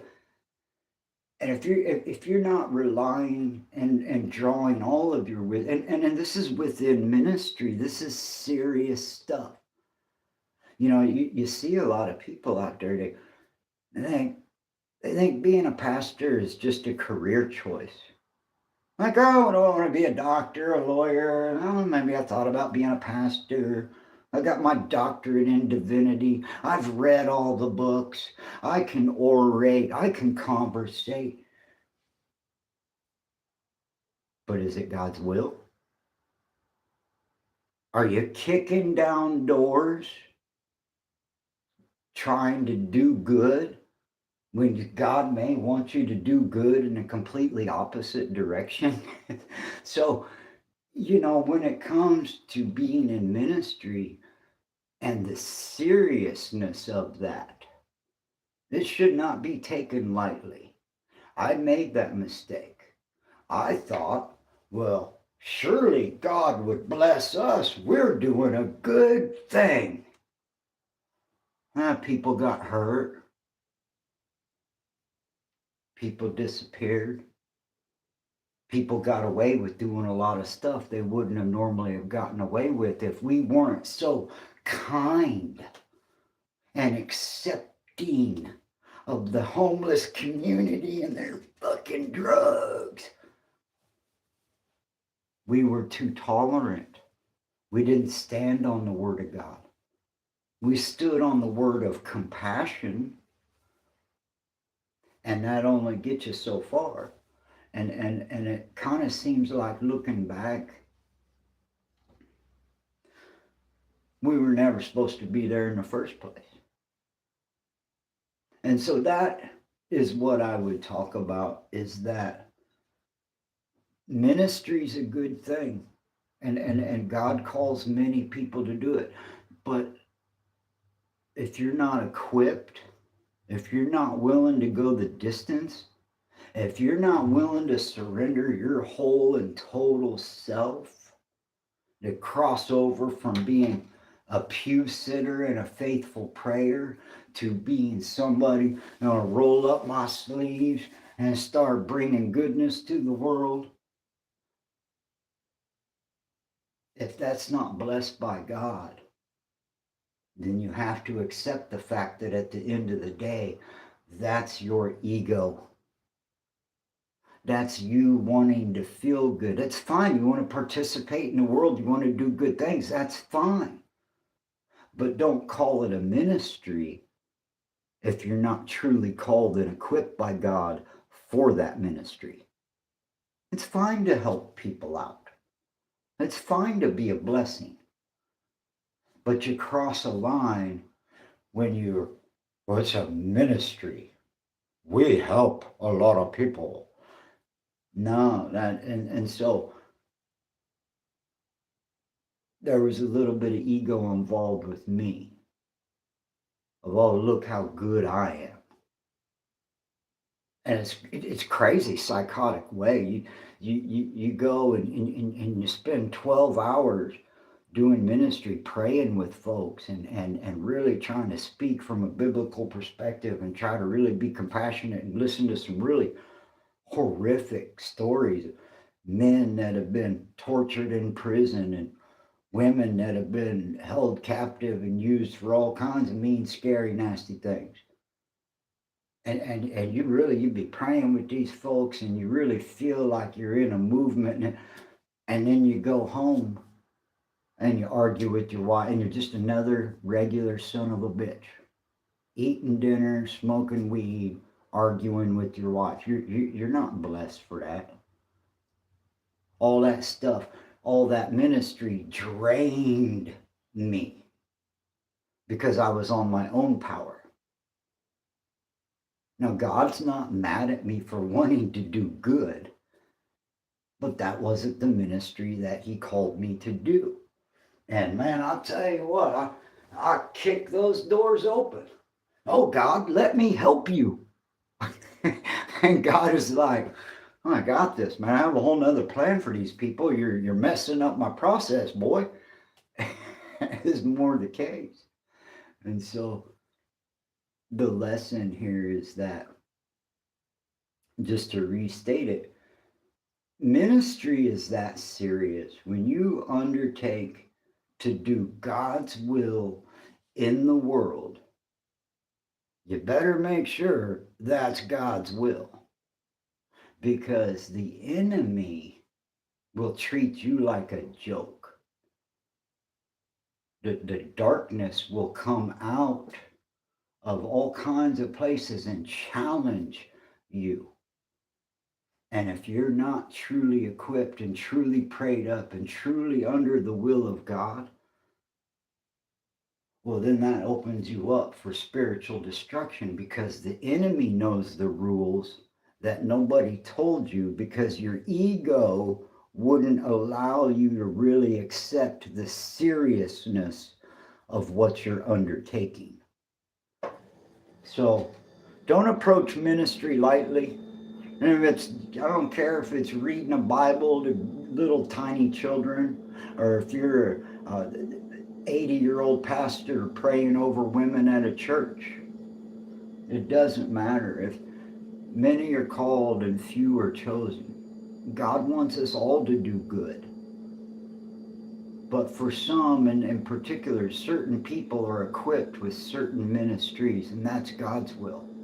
You can't force your way into it because it sounds like a good idea. You have to genuinely be called into it. And there is a big difference, huge difference, between sitting in a pew and stepping up and saying, no, I'm here on the ministry team, because people will open up their lives to you. And if you want to put yourself in a position to be accountable to God for other people's lives, man, it's serious. It's so serious. You don't even know. You could say the wrong thing and somebody could go home and kill themselves. There are so many ways that could go wrong if it's not God's will. And so that is my warning. I believe that doesn't matter what you're called to, you still have to be in submission to a higher authority to be able to fight the evil in the world. We, as human beings, we were equipped to need God. You could go through your whole life, and the people that have completely comfortable lives have never stood up to darkness.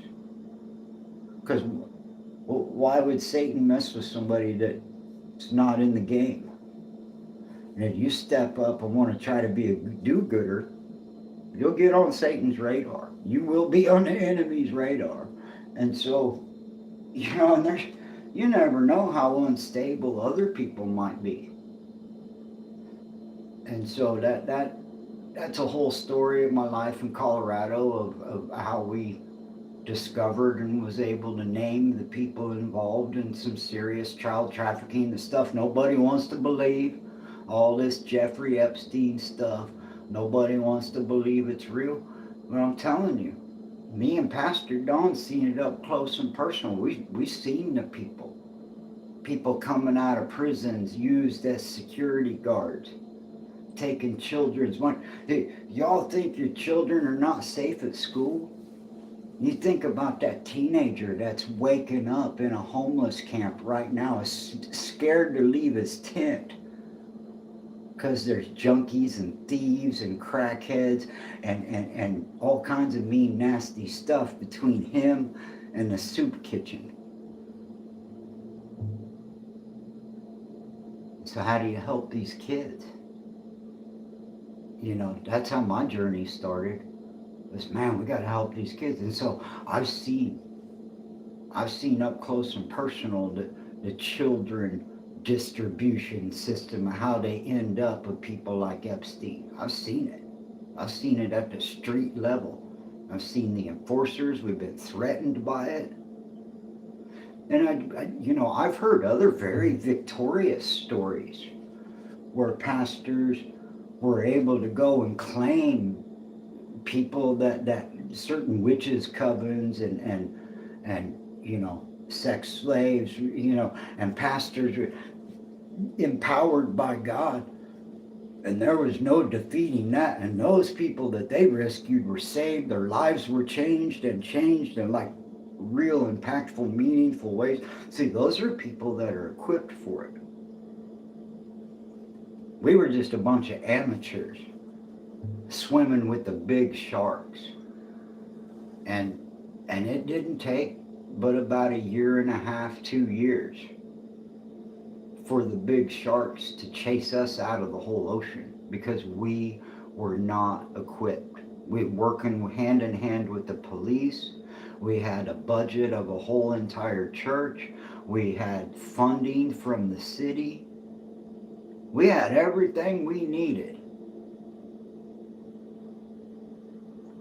except the spiritual depth and humility to understand how serious it was. And people got hurt, people disappeared, and I gotta live with that.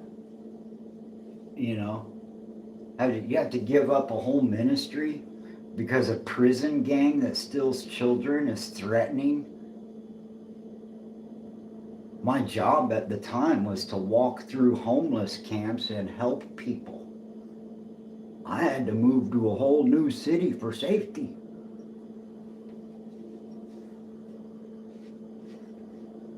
Ministry's that serious, folks.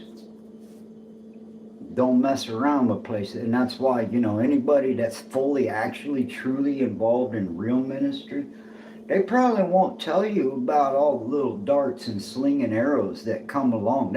They're not going to tell you about the schizophrenic, demonic people that call up their phone at 3 o'clock in the morning and want them to come down to the homeless camp in my tent. Oh, you got any 9-volt batteries? You got a spoon I can melt my heroin in? I mean, it's demonic, man. You wouldn't even believe it. So, at any rate, I don't know if Josh is still there or not. Pushing buttons, you take care too, man. It's good to see you again. But I'm going to go back outside and have a cup of coffee and another cigarette. I hope y'all enjoy that experience. It's just such a valuable lesson for me personally. It's fine to be called, but you got to really enter that stuff carefully. If you're not in the right mindset, and I think this is why ministry is not good for younger people, because the ego can really get in the way of God's will. Because you may think you know what's good, but you might be messing up a different plan that God already has in the works. So unless God has truly equipped you to start off in a new direction, it's better to join in somewhere where you already see God actively involved. Help those people that already have a calling and a ministry. You don't need to create a new one. Work with the people that have already been equipped pretty simple concept. It's what the body of Christ is for. And if you're not a believer, it's just good wisdom in as much as who you work with and who you associate with and who your clients are going to trust. Because if you think them homeless street people, drug addicts don't know who's genuine and who's phony, if you think you can be fake and phony in front of a bunch of homeless people, well, you're crazier than we thought, because those are some of the smartest, most wise, observant. I noticed you were curling your toes when you said the word. What did you mean by, oh yeah, they'll watch you. Hey man, we noticed you didn't hesitate when that police officer. They watch every little thing. Do you think you're going to pull over some spiritual phoniness on some desperate people that have lost everything? They will eat you up. I've seen it happen. I've seen it happen. All right, guys, we're going to have to plug the phone in over here. I'm going to shift gears. We'll take a little break. Let's see if we can get you some battery power. Oh, no. Did I just lose my signal, folks?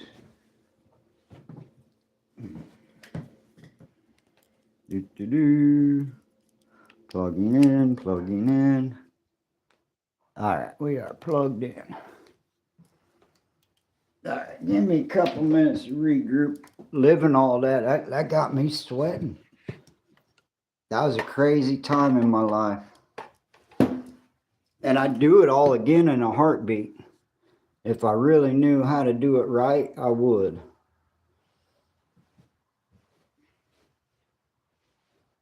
Let's see here.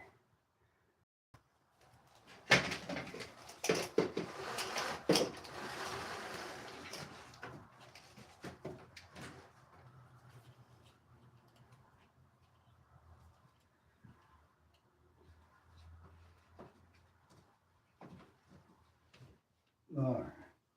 What does that look like? Oh, you still can't see out there very well, can you?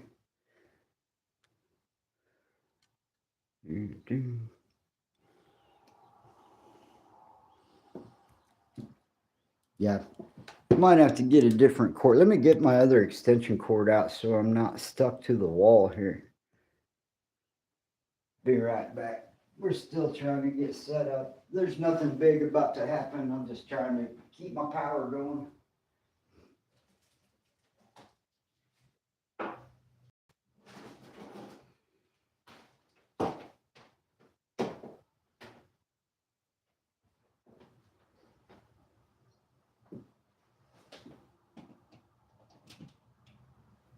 All right.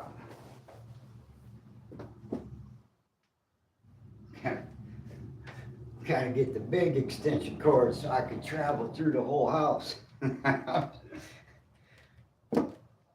nothing like waking up first thing in the morning and your phone already being dead, huh? Yeah, there we go. Now I got something to plug into. All right. Hopefully that didn't lose my... Am I still live?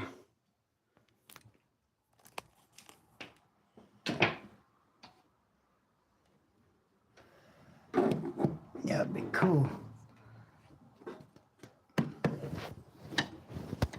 There we go. We'll get you. Oh, no, don't do that. No. That pushed my power button. I almost lost. Am I still there? You guys there? That was crazy. There you go. Let's see if I can get my phone to stay like that. Would be awesome. Whoa.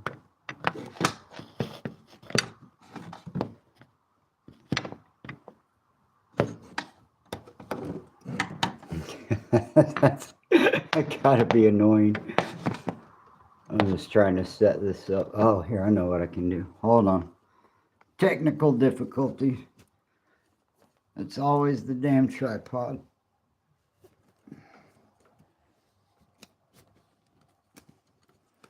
It's always the truck.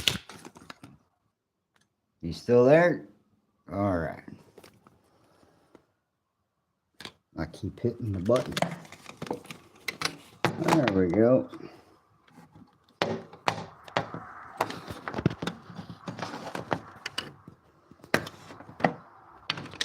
Have I found the solution? Nope. It wants to fall over. Ugh. I just want to set this thing down. I'm just about over it. Let's try that.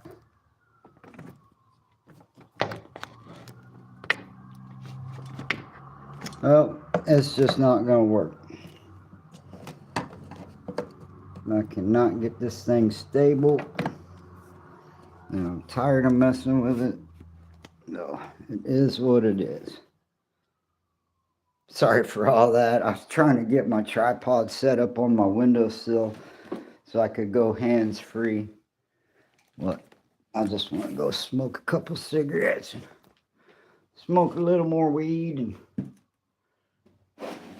don't know what else I'm going to do today. I'm going to have to walk to the store here in a little while. But,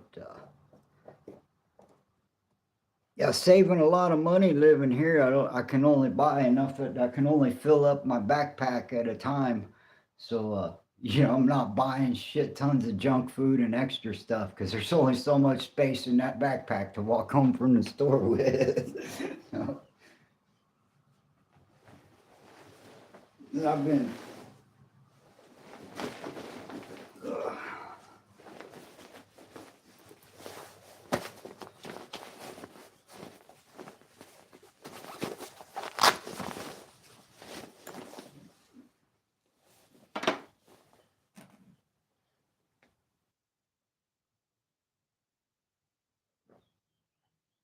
I'll show you mine if you show me yours. And just a little tiny nugget. Nothing really that impressive. Just some average, regular. Well, it's not average, regular, but it's cheap. It's affordable.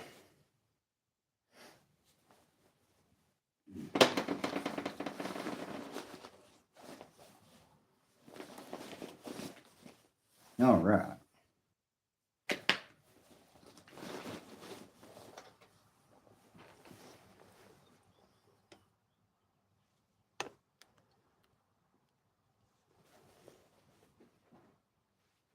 I'm going to leave you guys here for a minute. We're going to take a streaming break, but I'm going to stay live. I'll be back momentarily.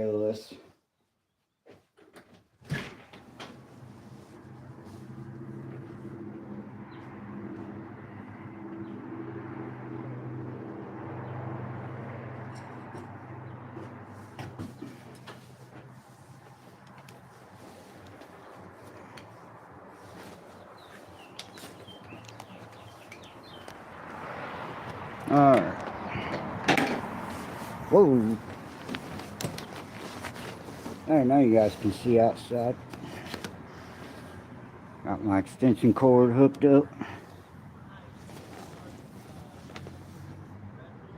That's what I'm talking about, Josh.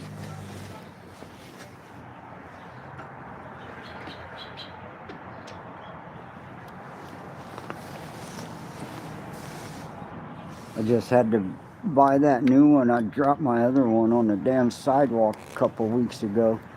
Shattered it into 1,000 pieces. Alright, you want to look at canes? You can watch this. Whoa, whoa. You can watch this canes over here. This is what I was trying to show you the other night.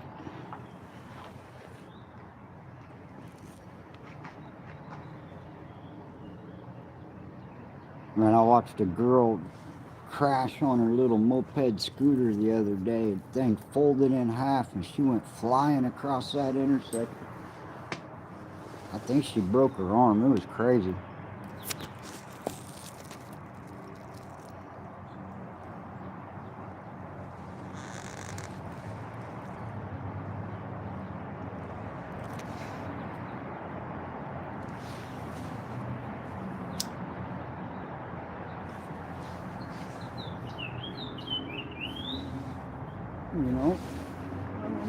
But I'd love to get this camera above that railing.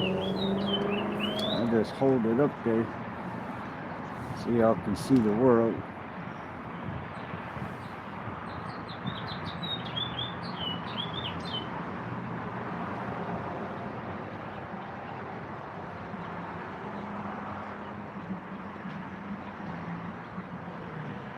Noisy little place. It's taking me a minute to get used to it. About the time I get used to it, my neighbors will be sick of me.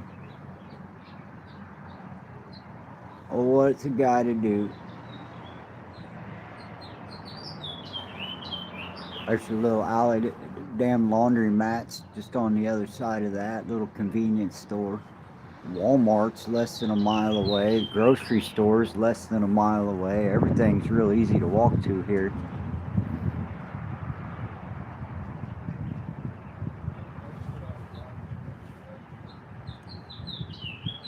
It's one of those places where it'd be a great city if I wasn't in it. I'm sure that's how 90% of the people around me feel. Yeah, it'd be a great place if you weren't here, bastard.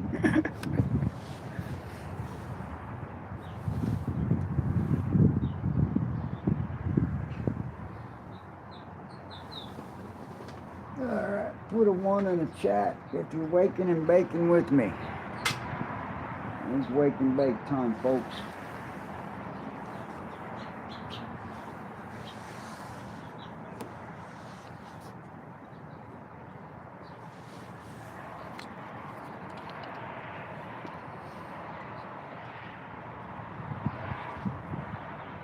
I'd love to get a better tripod. I'm gonna have to build something to get up over that railing to have a longer arm on my. That's just not a very good view. Let's see something here.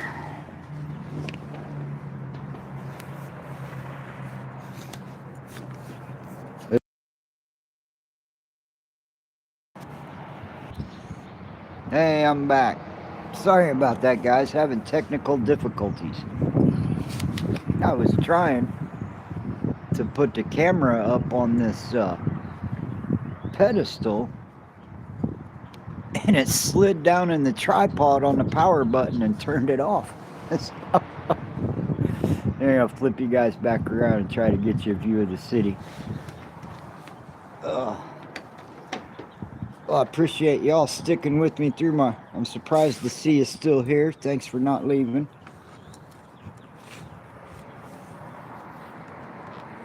And the trick will be if I can get this to balance up here. There we go. See, that wind's a little spooky. I don't know if I want to leave my phone up here on this pedestal like that. Yeah, I think maybe that's a good project. I should have got just enough wood. I'm going to make me a taller tripod. That would be pretty awesome.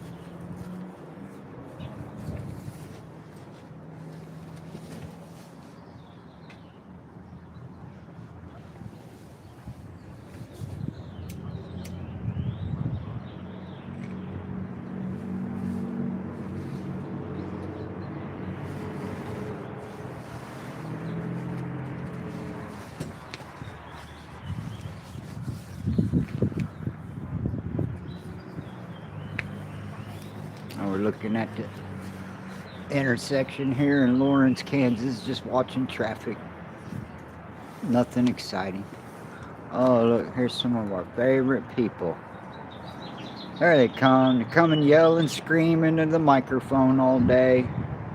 They don't care that we live right here. They think it's funny.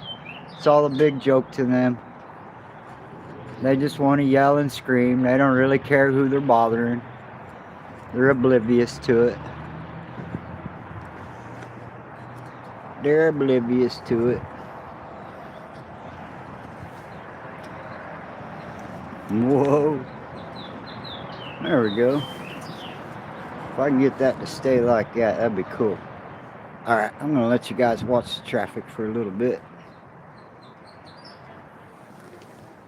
Enjoy the nice view of the trash can.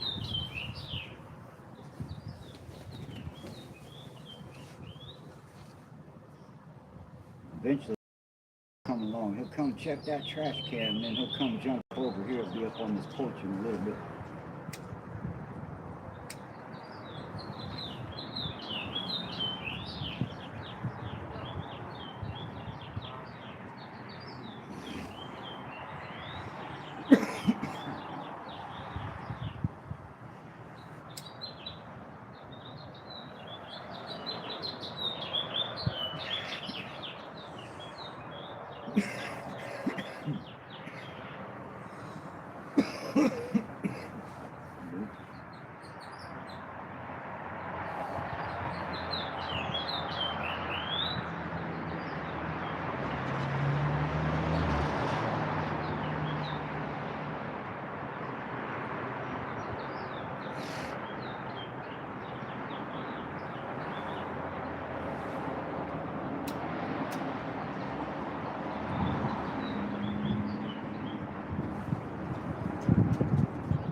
We'll be in that kayak real soon, folks. Real soon.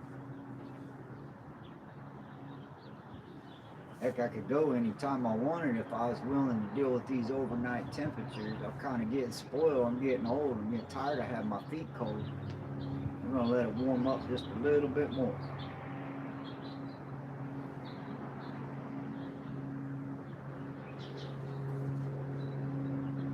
Today would probably be a good day to go. If I had a car, I'd go out today for a few hours. Come back home tonight. When I go, I gotta make it worth my time and stay for several days. Just making sure this phone don't blow over. My tripod's just kind of balancing crazy on this concrete block on my porch. It's kind of crazy. But at least I'll get sun all day long right here now that it's summer. It's in the wintertime, the sun's a little lower. I wasn't getting any sun on the porch till a few weeks ago. Now at least I get sun right here. But it's like being in a zoo. I feel like I'm in a zoo. All these tourists walking by looking at me all the time. It's weird.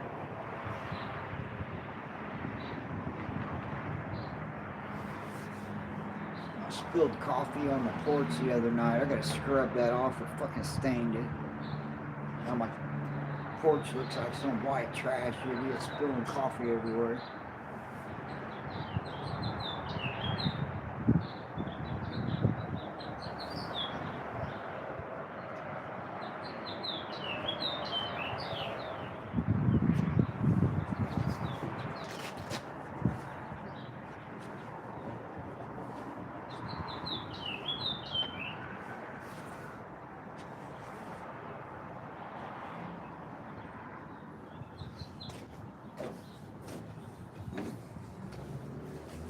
See, y'all get the neighbor. This guy's really cool at walking his dogs.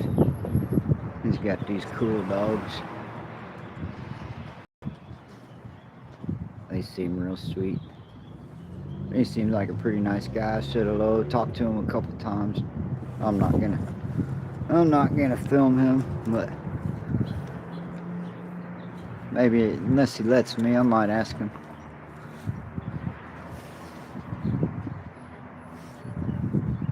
He's just down there petting his doggies.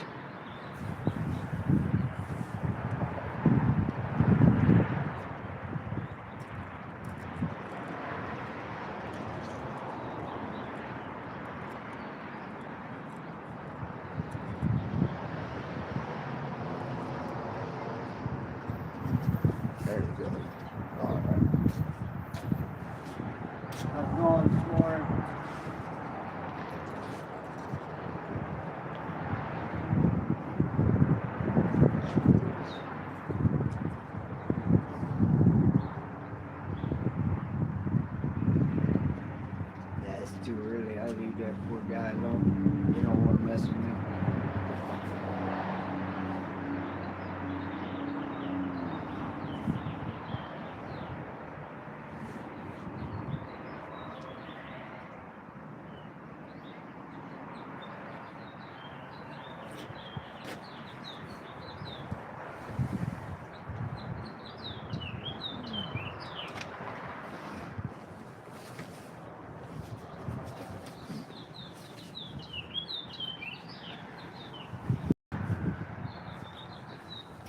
Morning.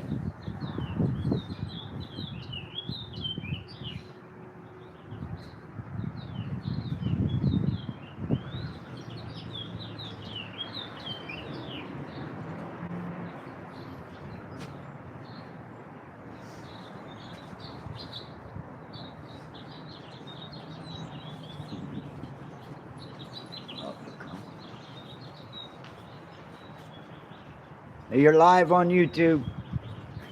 Wave to I got 3 people on live right now. Yeah. I told them that you guys are pretty cool, but they didn't see you over there. I didn't. Yeah, I'm a weirdo, man. It's okay. You're safe. What's your name? Huh? What's your name on YouTube? Ormanay. Is that what? O-R. It's Ormanay. O-R-M-A-Y. You know Kid Rotten? You know Kid Rotten? No. Okay, so my name is Norman. So it's Ormanay. Okay. So that's Kid Rotten for Norman. Alright. That's it. I'm just live streaming, being silly, goofers, talking to some old friends. Look that up. Yeah, I'll be on live in my kayak soon, man. It's been a long winter. Yeah, right on. Check it out. There's a lot of good outdoor stuff. Oh, hell yeah. Right on. My neighbor's gonna check out my channel. Thank you to whoever's left. I think I might have a new subscriber here in a minute. My neighbor walking his dog. He's a real cool guy. I've talked to him before. He's a cute little dog. He's got like a, I don't know, his front leg's disabled. He limps all the time, but he seems like a pretty happy dog.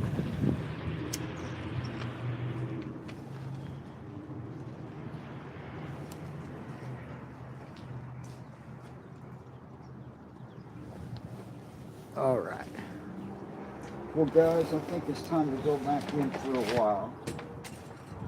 I need to get this porch cleaned up.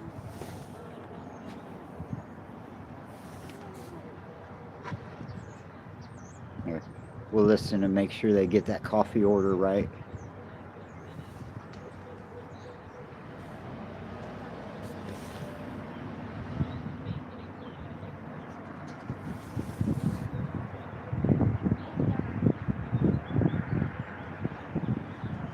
There they go.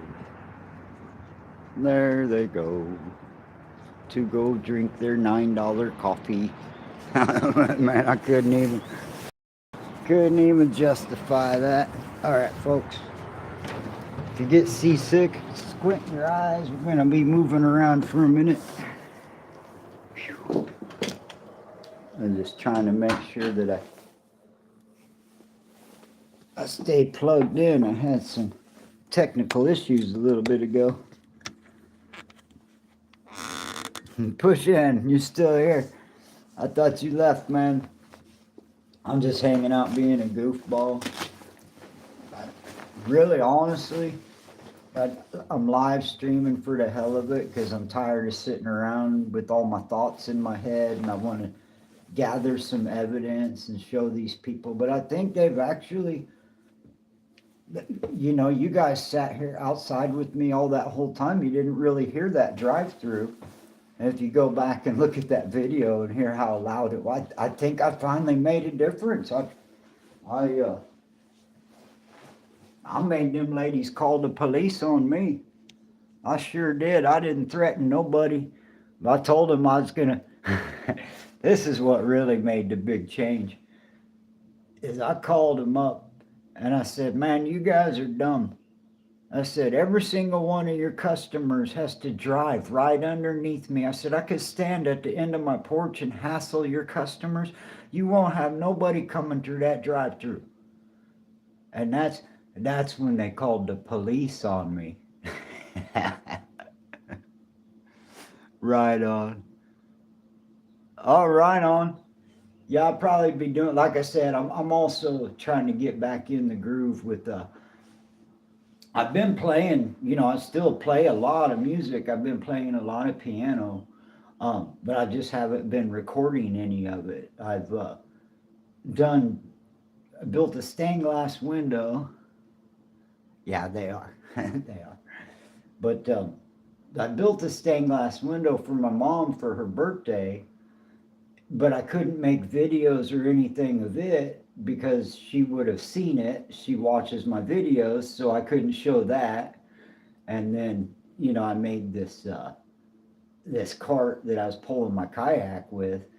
I didn't shoot a video of that, and I just, I moved into this new apartment. I've just been hanging out by myself. It's a weird little life, and I was trying to be a day person, so I wasn't, coming and saying hi to nobody at night, and cracking up, making jokes on Sandy Diva's stream and all that. I really have a good time, just messing around. you know, I like Sandy's channel. I love the content. It's interesting. It's fascinating to keep up on all that. But what I really like is cracking jokes at 3 in the morning with some other wisecrackers that'll crack back with you. We're just all just joking around.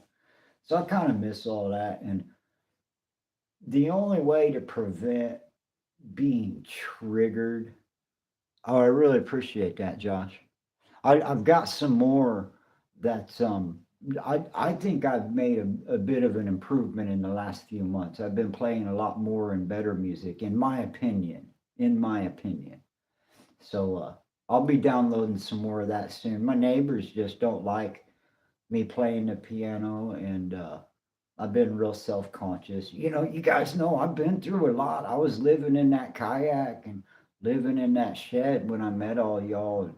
And that took a real toll on me. And it was all right on. Thank you, pushing. I appreciate that.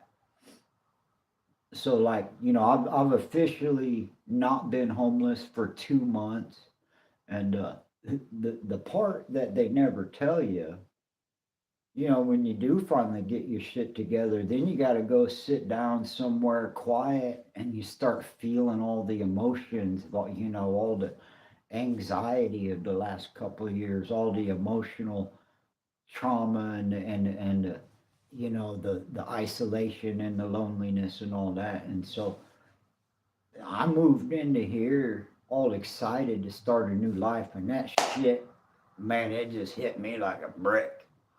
And I'm 55 years old. It's going to take me a while to get used to it.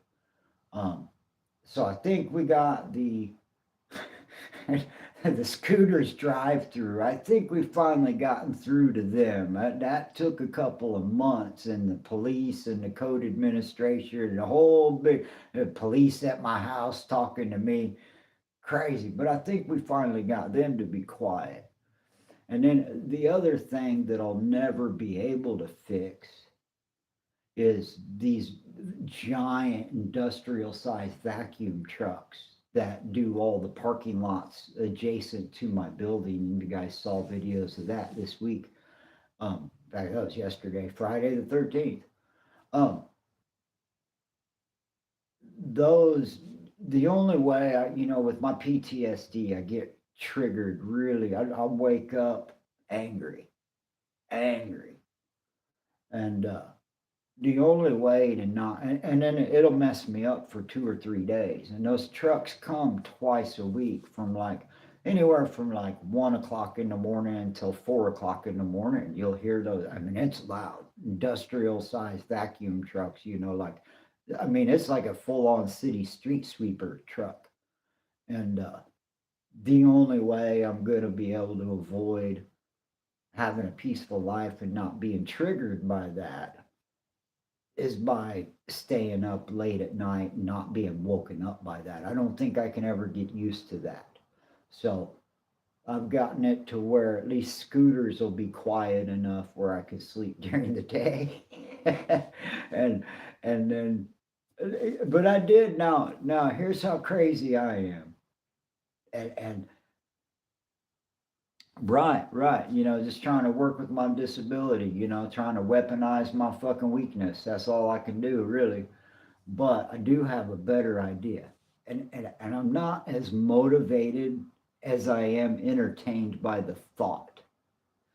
But I'm thinking I'll go out and buy me a broom and one of them leaf blowers, and I'll go put in a bid of 50, I guarantee 50% less than what he's charging, and I'll do it during the daytime, and I'll do it all by hand in a yellow jacket, and it'll be ecologically sound because there won't be no big machines or any gas being used. It'll just be manpower.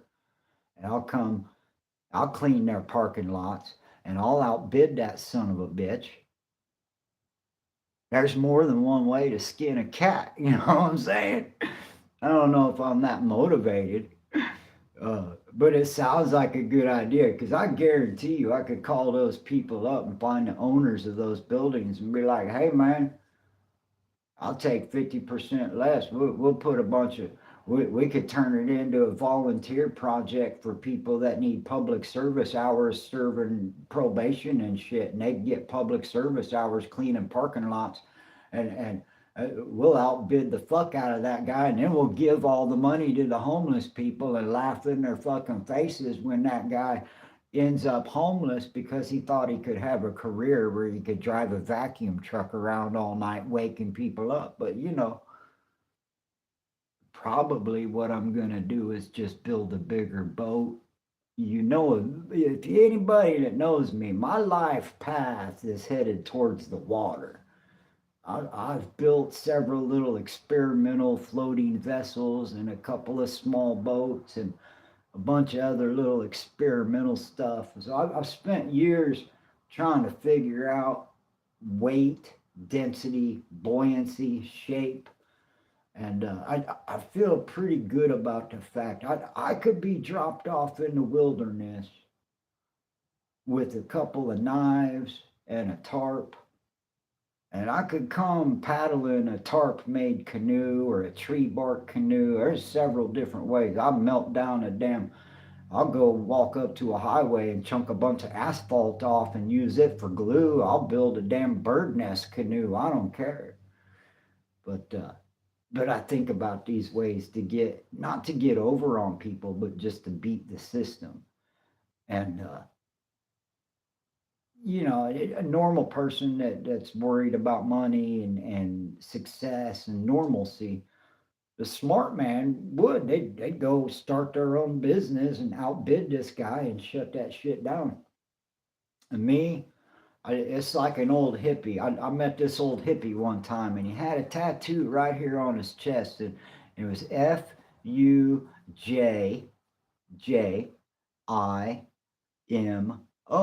Fujimo. And finally, we was smoking one day. Hell, I was like a teenager when I met this guy. He used to get us some good weed back in the day, this old hippie.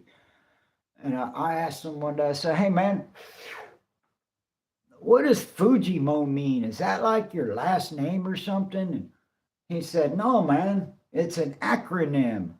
Do you know what an acronym is? Because I was some punk ass kid, and I was like, yeah, it's like a list of letters that mean something when they're just the initials. He said, oh, that's good. You're smart. He said, well, you're smart enough to know. And he said, this is fuck you, Jack. I'm moving on. Fujimo, fuck you, Jack. I'm moving on. What the hell do I want to push a broom for to make a point? I'm headed to the water. So that's what I ought to change the name of my channel to Fujimo. Fuck you, Jack. I'm moving on. Right?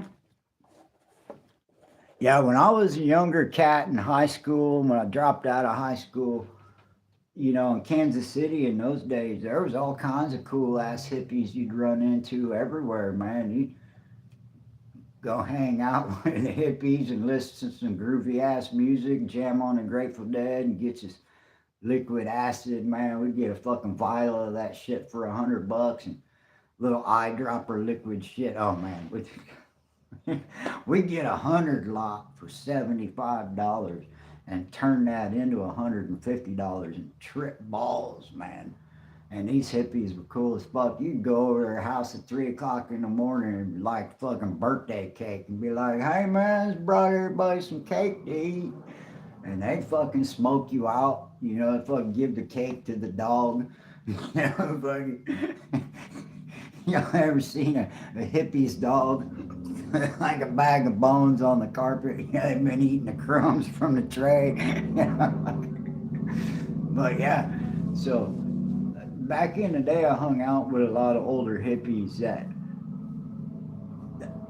to me, those were the modern philosophers. Those were people that understood something about the value of life. You know, see, here's, man, y'all are getting a real look into my brain and my history and how this person was formed into what I am today. There's three groups of people on this planet that I have the utmost respect and admiration for. Number one is the Mormons, not for their religion, but for the real ones. They don't drink coffee, they don't drink caffeine, they don't smoke cigarettes, they have babies and they go to work. And they, you know, they're not like the Amish where they're separated from society. But the Mormons, and the reason why I respect them and admire them so much, right on, Josh, is because they're living reality on reality's terms. No drugs, no extra pretense. They are just accepting of the fact that they are humans in the world, and you know, this is the human experience. The other group of people that are real similar that I've been friends with a lot of throughout my life are the hardcore punk rockers, little sect of those called straight edge. And these are hardcore heavy metal, death metal, punker, you know, it's punk rock music in the 80s. But man, there's an edge of kids out there, straight edge, that they're the hardest core. They're the first ones to fucking knock you out. They're full of energy. Every single one of them has a nice girlfriend, and you know probably taking care of their moms, working 2 jobs, supporting some drunk mom. But these straight edge punk kids, man, they got their heads screwed on straight, man.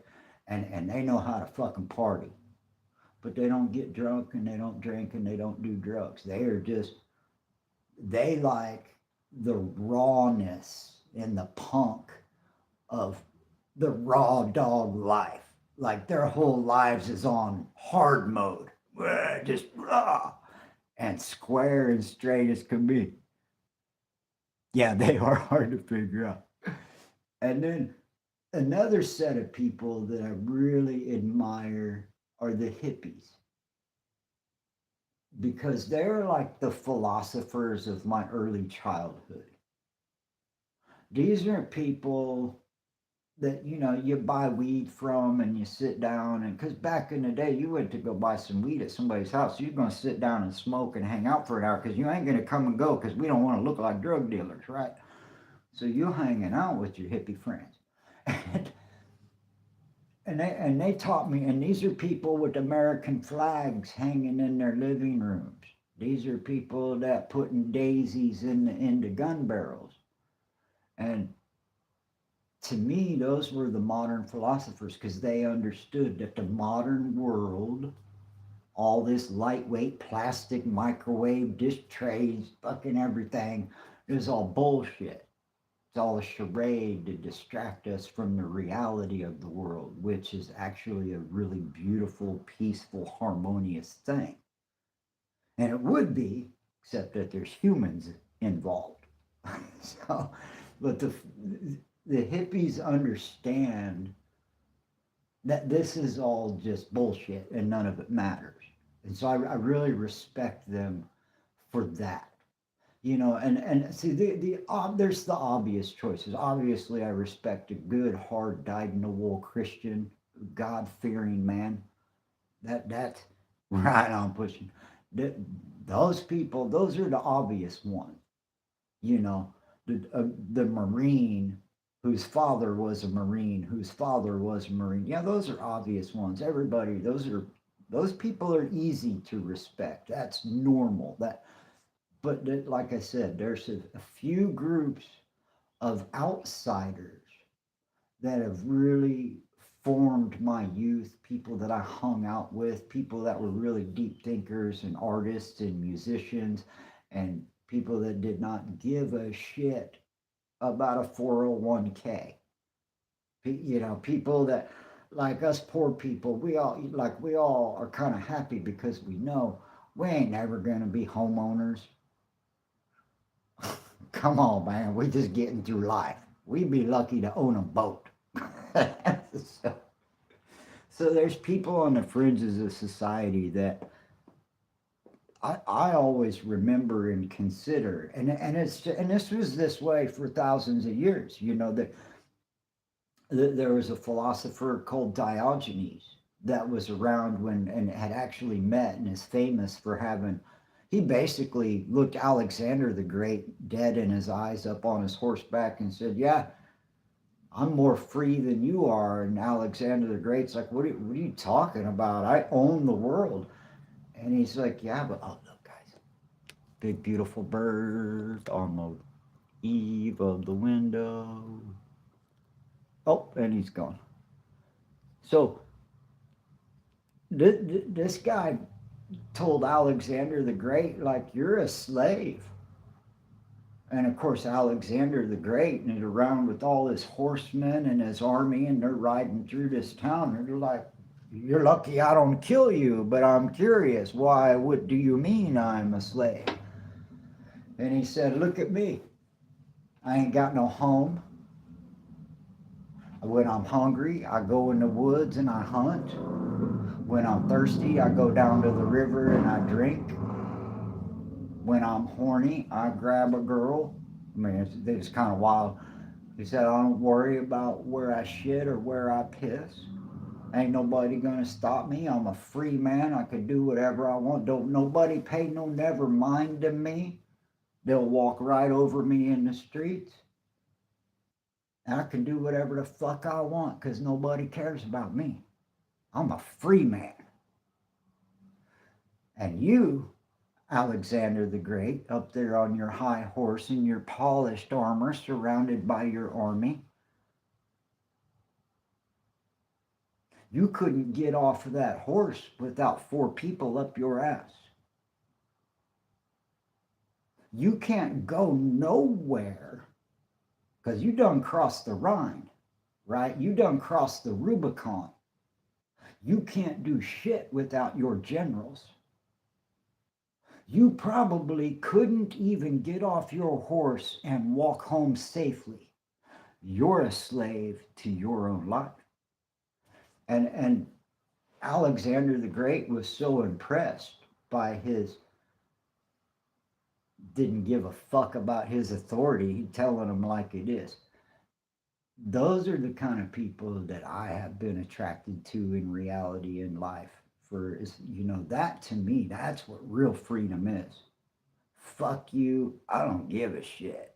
Fuck you people and your bullshit, right? But I still want to be a citizen, but my part is on the water, in the wilderness, and a different type of artistic, observational participation. And this is my part in reality. This is the part I feel. I'm a thinker, I'm an observer. And so I'm real salty about it because I've grown up with all this philosophy and larger understanding of how we're all just slaves to some stupid fucking thing or another. There's not a lot of truly free people.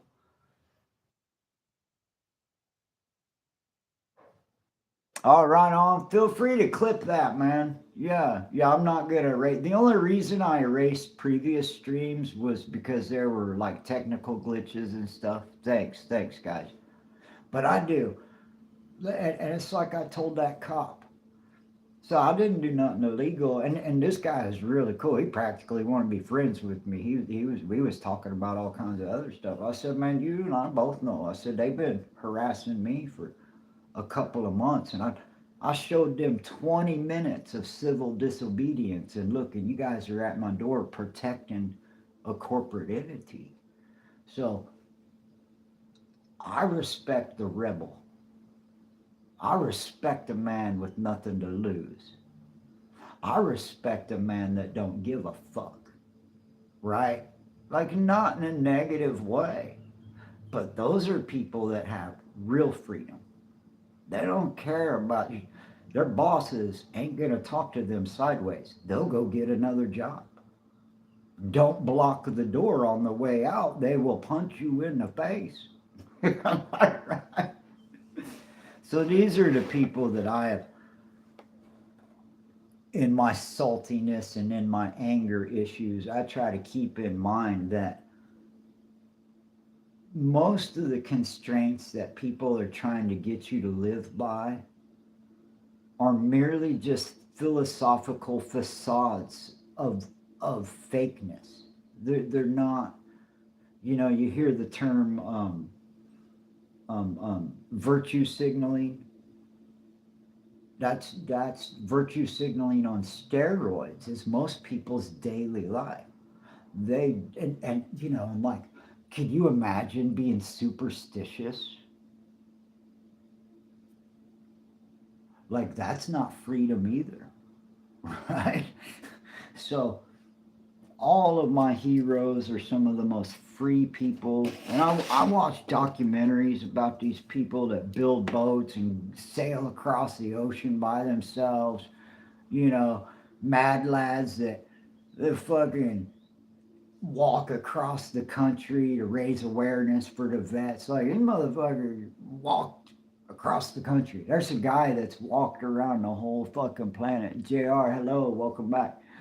I'm just espousing on about the philosophers that I follow in life and what I really like to listen to. And so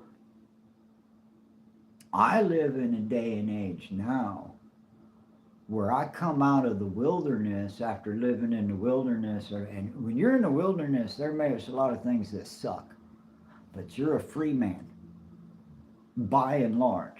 Now, you are still constrained by the weather. Right on. Thanks, man. Feel free to do that. I'm kind of about running out of gas on this subject, but feel free to clip that. Because that's really a hardcore truth about who I am as a person. That's why, to a 21st century perspective, I look like a troubled, disturbed individual. But what it really is that I have spent a lifetime making sure that I don't get sucked into the false drama of a fake society. Now, don't get me wrong, I am proud to be an American citizen.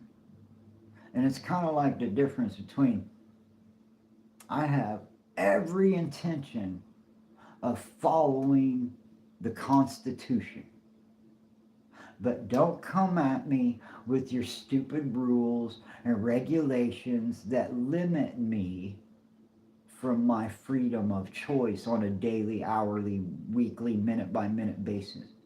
If I suddenly decide I want to do A, B, or C, I don't need to involve the government. I shouldn't need to ask permission to build anything. I shouldn't need to ask permission to start a business. I shouldn't need to be licensed to go fix somebody's porch.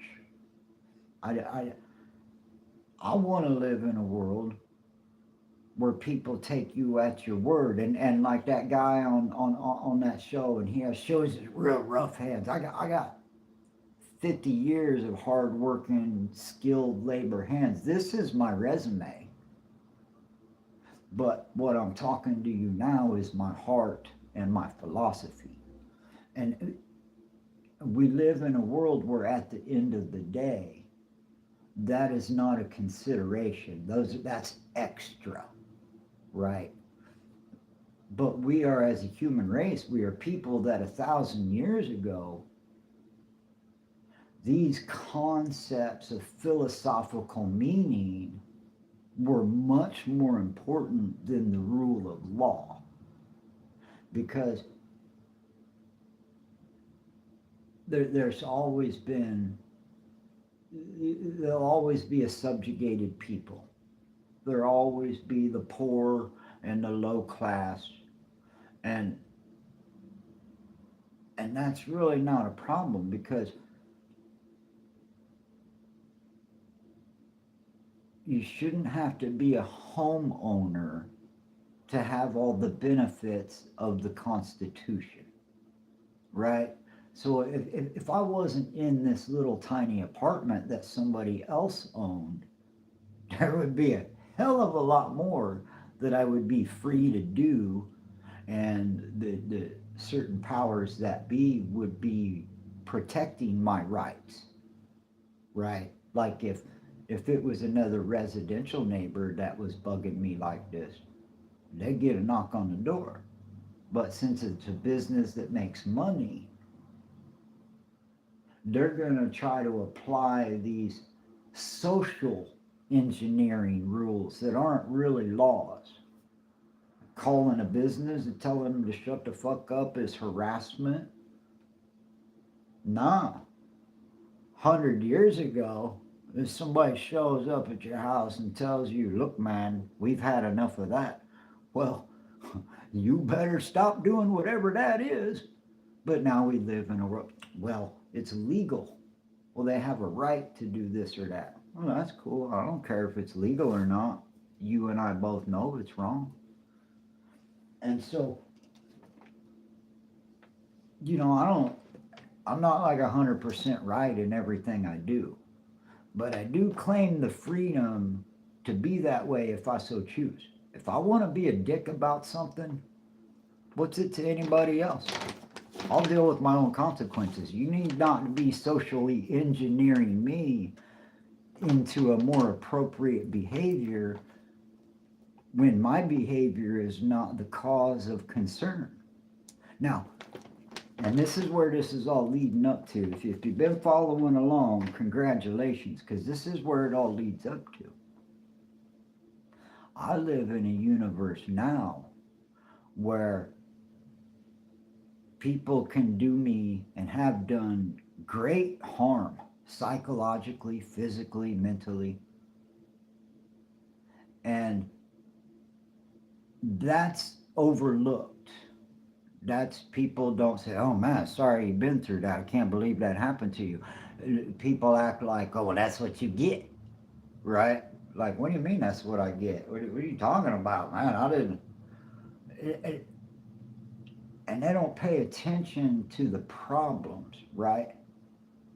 What they pay attention to is how you react to your problems. Right on, right on. So, at the end of the day, you're not really a free man until you can react and respond to negativity however you feel the need, whatever it takes to shut the shit down. That's your freedom. But the problem is, we live in a world where they're going to demonize that behavior. Because, oh, we can't have these free individuals thinking they're sovereign and their vote counts for something. Boy, things are just out of control if we reach that point. Right? So they instead of applying a fair rules amongst everybody else, they try to apply a social engineering to force you to give a shit about a different set of rules that only serve to help a specific group's interests. The rules I'm following serve everybody, but those everybody need to also understand as a free man. I might respond negatively to bullshit. I don't like being demonized for standing up for myself. I'm the youngest out of 6 kids. I have 5 sisters that used to beat the shit out of me until my dad pulled me aside one day and he said, you know, just because you can't hit a girl doesn't mean you have to let them hit you. Oh, really, Dad? What does that mean? He said, well, you can defend yourself. Don't let them hit you like that. Okay. I became the Intercontinental Wrestling Champion of my entire household at 13 years old. My sisters never laid a hand on me again. A good defense is what people are more scared of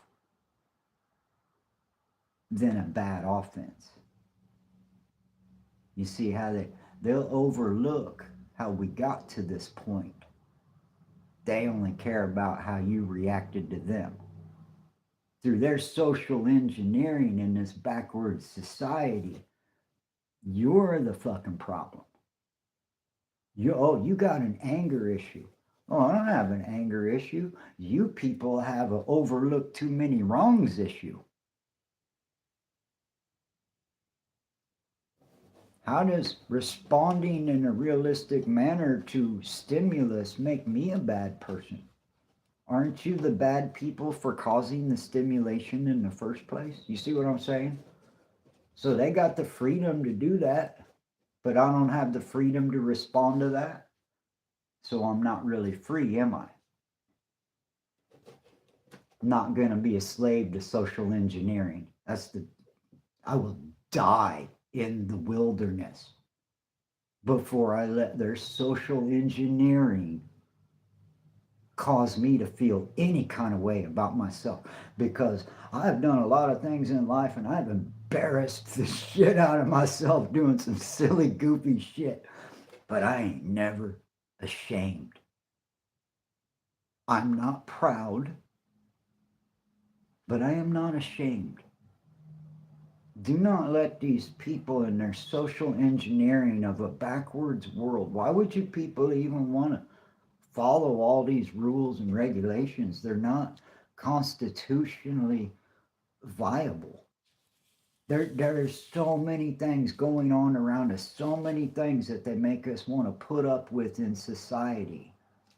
You know, these little moments that make it start to feel like a dystopian world. You know, it's kind of like that feeling when you're a kid and a soda machine steals your quarters and the guy at the counter says, oh, sorry, it's not my machine. There's nothing I can do about it. And you're like, damn,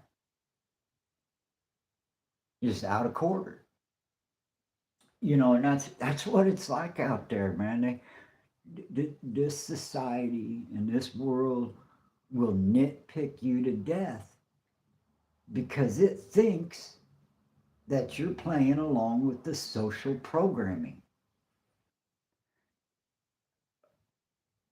I'm sorry, at any given, I can choose to not give a shit at any time.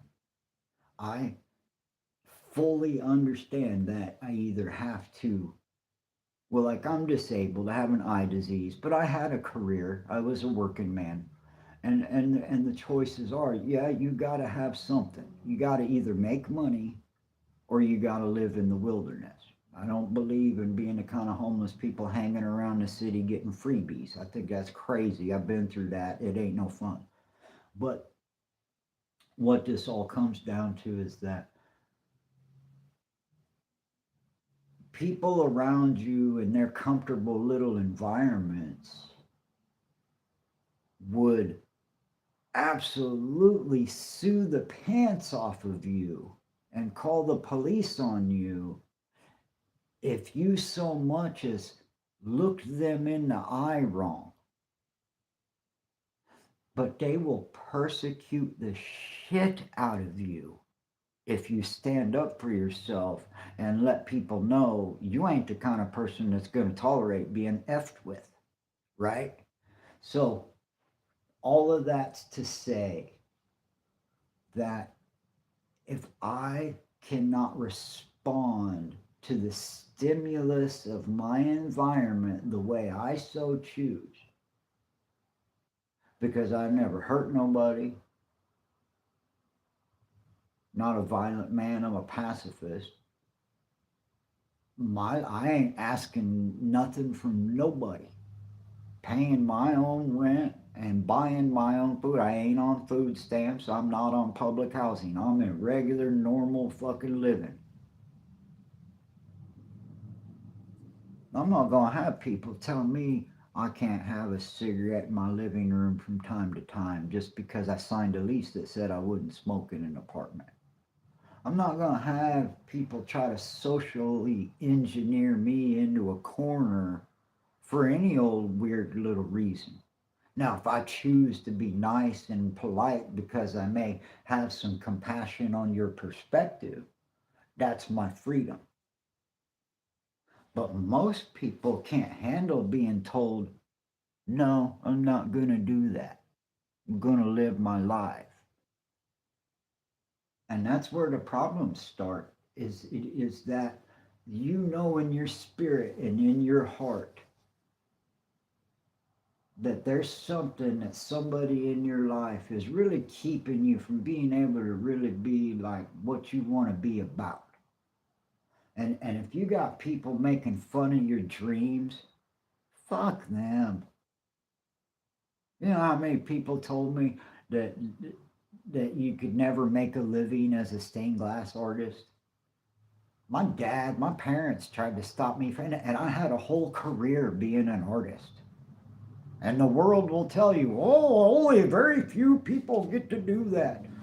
And the world will tell you, you know, say a little kid want to be an NBA basketball player, and he's 12 years old out on the basketball court playing around. Everybody will laugh at this kid. Seventh, eighth grade comes around. He makes the little high school basketball team. Yeah, I'm going to play in the NBA. Yeah, sure thing, kid. Whatever. They laugh at you. Gets drafted, goes to college, starts playing basketball in college. I'm going to go to the NBA. Now, man, you're probably not going to make it. You're just going to have a good college career. And then you start leading your team to victory. And you start sinking them 3 points on cameras in game-winning clinchers that are necessary. And then, after a whole lifetime of people telling you you ain't going to the NBA, you get the phone call. Suddenly people want to talk to you. And then the next thing you know, and see, the reason I know this story is because this is my nephew. My nephew went and played, and everybody laughed at him. And he came from a broken home. And this kid, instead of going and partying with his friends when he was a teenager, he was practicing basketball and doing his homework. So he just spent a summer playing for the Charlotte Hornets for the B League.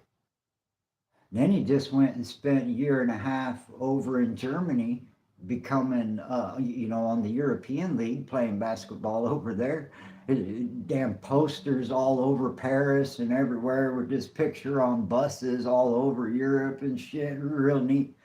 And everybody told him he would never make the NBA. And if he'd have listened to all them people that try to socially engineer him into going and getting a job at the factory or being a mailman, well, that kid would just be all like the rest of us. And so you're talking to a person who has achieved everything in his life he ever set out for.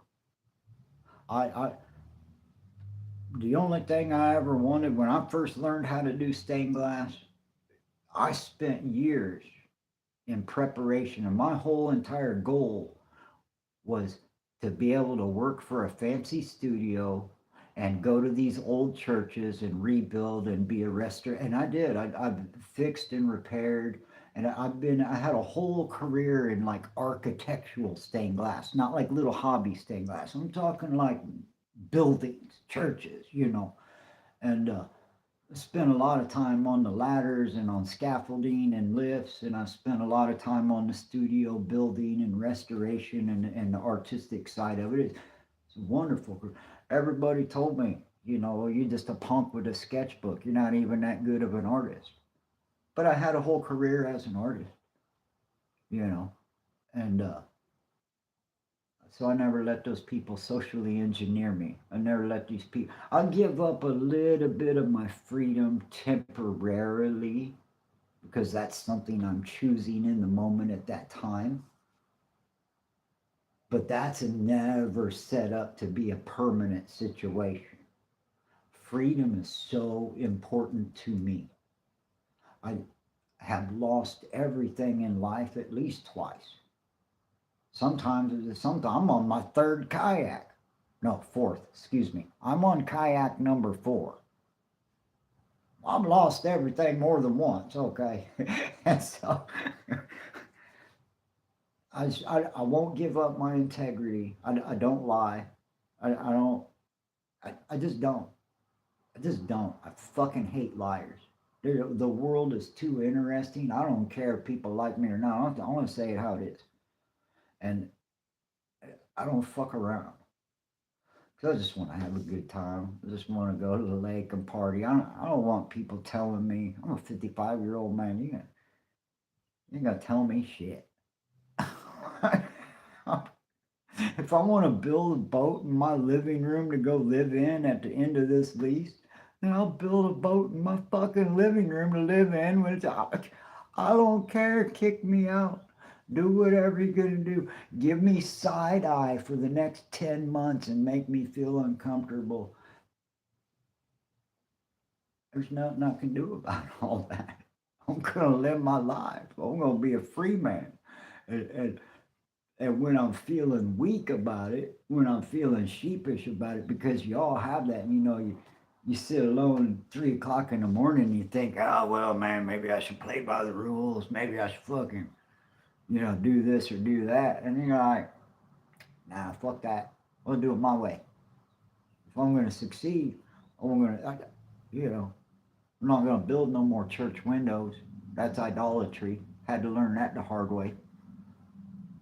But what difference does it make to anybody if I build a boat in my living room and go live in the wilderness for 2 or 3 years while I save my money? Who cares? So that's the power. And see, here's the other part. This is a twofold thing. That's the power that they lose, because that social engineering.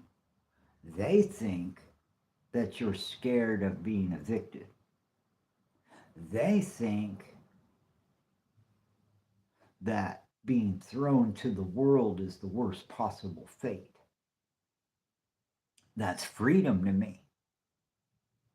Right? So how y'all gonna threaten me with a good time? You have no power over me. Because I philosophically am free. And I always lived with the understanding, like when we was kids, we used to ride a BMX bike. We used to say, at any time, the rider may bail. I can bail on anything. I'm a free man. I don't have a wife. I don't have children. I'm 55 years old.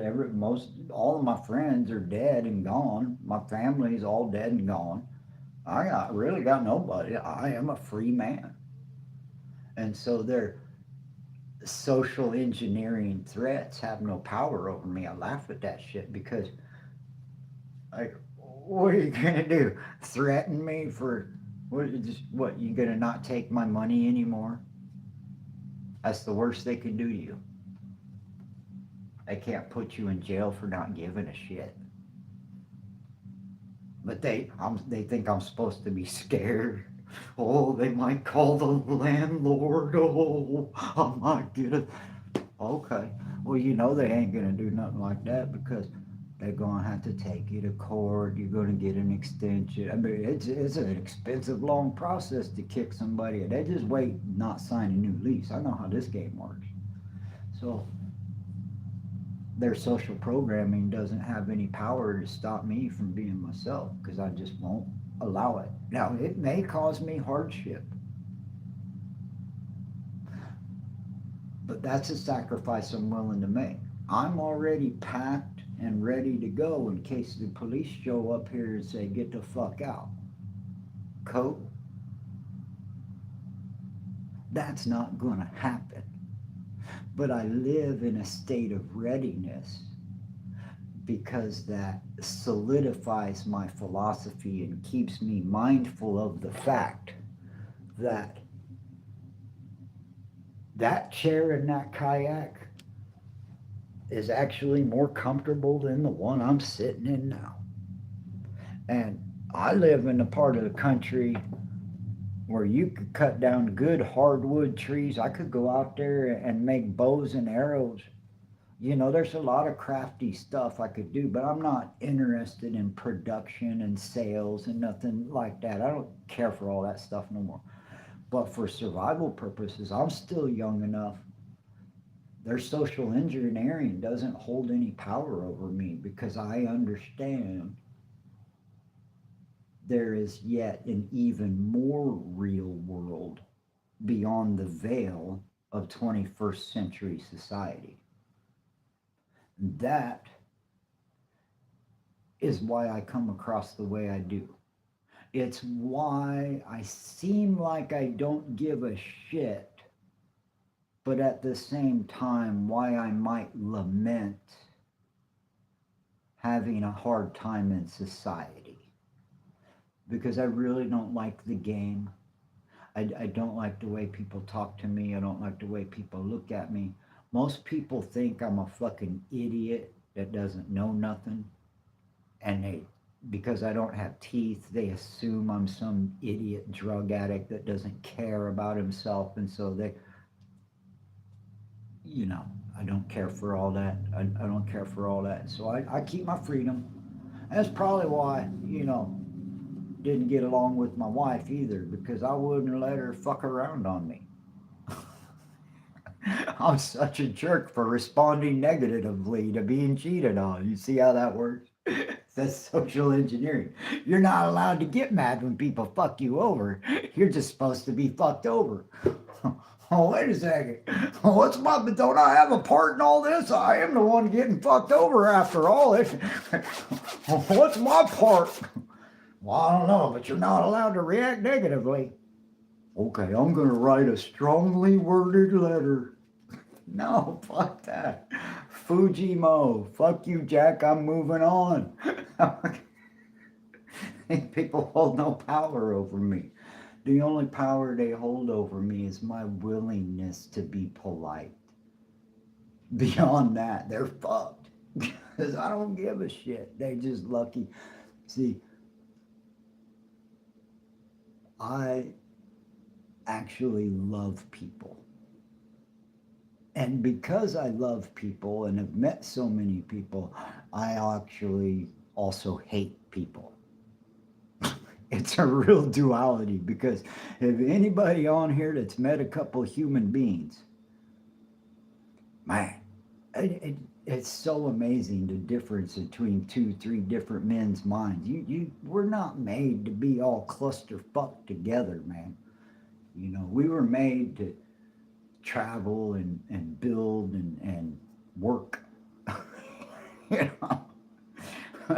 But everywhere you go, there's somebody different with a different idea that doesn't think your freedom is as valuable as what they're trying to be about. And I don't let people mess with me like that. And I don't care about the hardship. Because what? It's just a life. Just a rock flying through space. What the fuck do you want out of me, man? We're lucky we're not flying into the sun. I mean, jeez.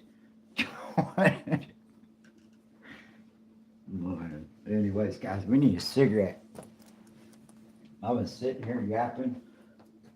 Hell, for all I know, I got coffee in the other room that done boiled over unless I left it outside.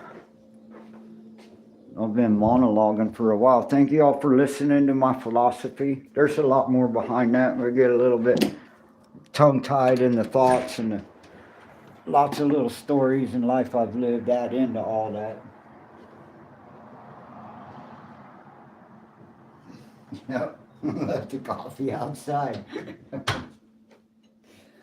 Oh my God. Put a 1 in the chat if you're a dumbass like that too.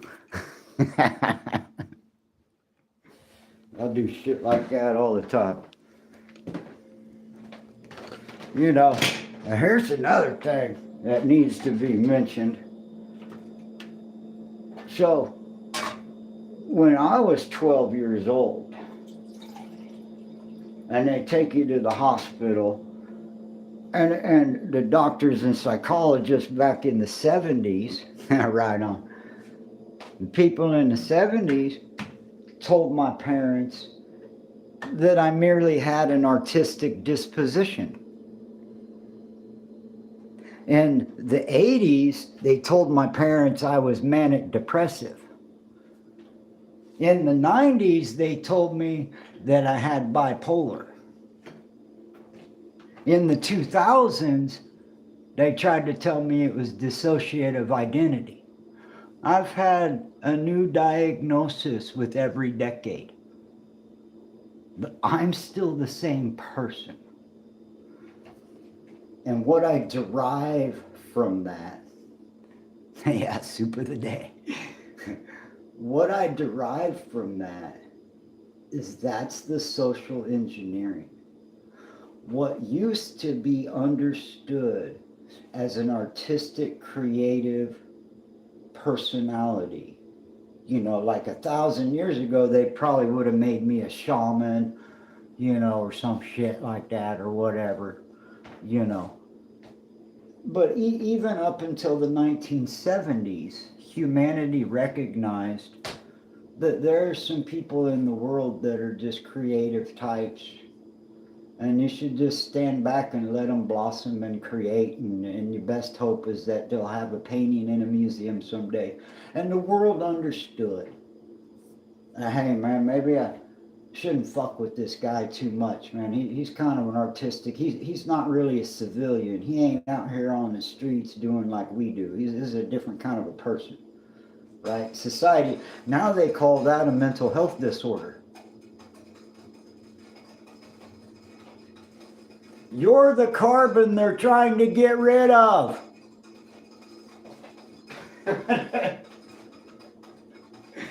Right? So, I've been in and out of mental institutions my whole life because of suicidal ideation and bad pharmaceuticals that they tried to give you to help you with it, right? But like I said, I'm not ashamed of myself. I don't feel like I have a mental disability. I'm just not like you. I'm a little different. I process things differently. I don't give a fuck about the same things you give a fuck about. Not you people, but you know, the world in general. And I mean, of course, I like good coffee and good movies. Of course, I like all that stuff. I like it when my hair's not as so fucking don't give a shitty looking. That's so weird. But you know, my whole life they tried to tell me that having an artistic personality is a mental health disorder. So maybe perhaps they didn't start off too well with me by telling me what's normal in how I perceive reality around me is somehow wrong. And so they've turned that into a new diagnosis every decade. They just keep changing the same language because these are people that don't understand the depth of humanity. They think if you're not like them, you're broken. So it makes sense to them that somebody different, well, that must be a disease because I'm not like that, right? So, so I've lived with my whole life with this label of mental illness, with the fundamental understanding that in the 1970s, I was just an interesting person. So I think I'll figure that one out. So why would I play along with all the rules of society when they don't even accept me from the get-go? I've heard this stuff since I was a little kid. And I've been in and out of mental hospital. I've met truly diabolically scary, crazy people. And I've had enough comparison to know that I'm not a crazy, scary, horrible person. I purposed myself in 7th grade. And I looked around me and I noticed that everybody was like, oh, this person wants to be a jock, and this person's gonna be a freak. And everybody started wearing, all the kids that smoke weed wanted to dress with their Harley Davidson t-shirts. It like became a uniform, right? And all the jocks, they all wear the same, same type of shorts, same type of baggy shirts. They all fucking chew the same chewing tobacco. The nerds, they're all reading the same fucking book. Oh, it's fucking Harry Potter. Oh. Everybody doing the same thing and acting like they're unique. You got all these groups of people. And so, when young folks in that time in their life are coming of age, that's when you start finding your identity. And unfortunately, in a public school system, it's real easy to fall into one of the 3 or 4 major sets of identities, right? And so I decided that I was going to be the artistic, unique, original, mad scientist dude. I was going to be unfigureoutable. I was going to be transparent to the point they'd see right through me. Because I purposed myself to be unique. Through an act of weaponizing mental illness, I created my own identity on purpose to be an antithesis to the copycat identities that I saw as an adolescent, as that, like, oh wow, there's only 4 paths to go down? No. I'm a fucking bulldozer. I blazed a new path. I was the first kid to ever wear a headband. I'm fucking like an idiot.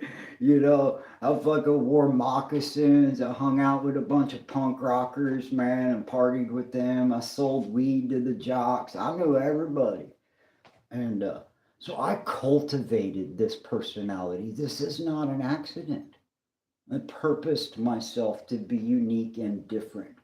Because, and when you're a 14-year-old boy, it's sad to say, but this is the state of human existence, that this is all about getting girls.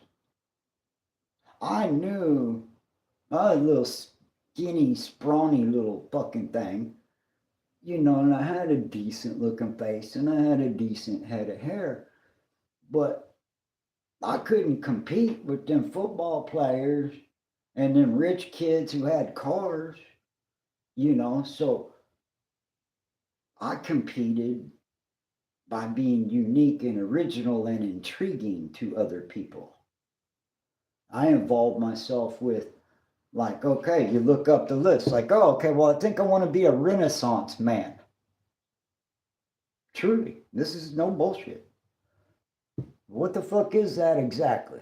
Oh, well, actually, a true Renaissance man is a man that plays an instrument, speaks a couple different languages, is cultured in the arts and the sciences, and has a particular field of study or interest that they become an expert in, among many other hobbies and artistic endeavors. So you could say, like, Leonardo da Vinci was the original Renaissance man. That's where it comes from, by looking at how he lived his life and the uniqueness and the particularity of how he didn't follow in the footsteps of the society around him, right? He was so curious. He had to, like, and so I cultivated myself to be as unique as possible. Um, I speak sign language, speak a little bit of French, a little bit of German, a little bit of Spanish, but not like a true Renaissance man. So I've gone down that journey with weaponizing because if I've got a personality disorder, that means it's flexible and I can invent one, right? So I can choose at any day to wake up and become one of those other 4 or 5 standard fill in the blank personality types, somebody that you could. So you can't tell what type of guy I am from 100 yards away. You got to talk to me. But you know a biker when you see one. You know a jock when you see one. These people think they're so unique. How do I know so much about you by the uniform you bought at Walmart? Right? So, and I guess in survival techniques, they talk about this as the gray man, right? This is also a survival technique, which I didn't learn this until recently. But part of that, developing that personality, is when you're the gray man, you just kind of disappear into the background. You become one of the irrelevant people, right? So if the drug dealers on the corner start eyeballing me, they're going to know right away I'm a civilian. I don't even fuck with y'all. And they're going to leave you alone because they could tell that you ain't on their radar, right? You're not in their world. You're a civilian. And that works with authority too. You don't want to be in no part of town dressed up like all the other clowns that are protesting. So uniqueness and originality is really vital in suburban survival, because you don't, and even in the wilderness, you got to think about, I don't want to be anywhere where anybody else would want to hike and be like, oh, this looks like a nice spot. Those are the places I'm avoiding because I don't want people to come along and do it with me. So all of this is, the personality that I work with is purposeful. And there's a lot of free form to it, but there's a basic formula that started a long time ago when I was young, because I always tell people I saw the writing on the wall. I didn't want to be like everybody else. I didn't want to fit into a category. I didn't want to be labeled. I didn't want to be categorized. I didn't, all that dumb shit. You're going to have to get to know me to get to know me, right? I don't express myself through my clothing, I express myself through how I live my life and the things that I say and the things I believe in. And so I've been monologuing on all that for quite a while. I think you guys got a pretty good understanding of why I'm so salty. And if you like that kind of talk, look up the philosopher Diogenes, and you can probably find it easier by Googling Alexander the Great and Diogenes. And man, this cat was like the original don't give a fuck you asshole motherfucker. He was the original. This guy, I mean, what is Alexander the Great, like 1100 BC? I don't even know. Way the fuck back in time. Diogenes was the first philosopher that ever started talking about going back to nature. And I mean, we're talking in ancient times. He went down to the stream to go get something to drink. And he had his little wooden bowl and his dipper, and he went down and dipped his water and had his little drink. And he looks over and he sees this little poor orphan street kid just bent over, sucking the water out of the stream, no straw, no bowl, no cup. And Diogenes, he threw his cup away because he felt that it was a modern excess. You're like, wow, look at this kid, man. He's really living life raw. Look, I should throw away my bowl. We should go back to nature. We don't need all this stuff. So he was the first, like, and I mean, in Alexander the Great times, he was talking about, ooh, yeah, I don't know about this society stuff. We better go back to nature, folks. This is going to get bad. The dude was a genius. And he was just like this mad lad homeless guy that shit and pissed all over the street. He did not give a fuck. And it was a different time, I get it. But, you know, like when Alexander the Great's army came back the second time, and the soldiers were sacking the city, and everybody's running around freaking out, Diogenes goes out on this hill behind his house, and it's kind of a famous story, you might have heard it. And he starts rolling this log from a tree up this hill, and then he'd turn around and kick it and watch it roll back down. And then he'd walk down and he'd roll the log back up the hill again, and then kick it and let it roll down. And so some scouts from the army, you know, from Alexander the Great's army were watching this guy, like, what is this guy doing? And so they were just sitting there watching him roll this log up and down this hill, and they couldn't take it no more. They were just like, man, let's ride over there. We got to ask this guy, what the fuck? And so they go and they're like, you there, what's the story with this fucking log? What are you doing? He said, oh, well, I'm being about as effective as all those people down in the city running around screaming. I figured I'd just come out here and roll my log up and down the hill. It'd be a lot better than running around screaming and panicking. Y'all are going to sack the city and take everything, so I might as well fucking roll my log. Fuck you. That's Diogenes. That's my real hero.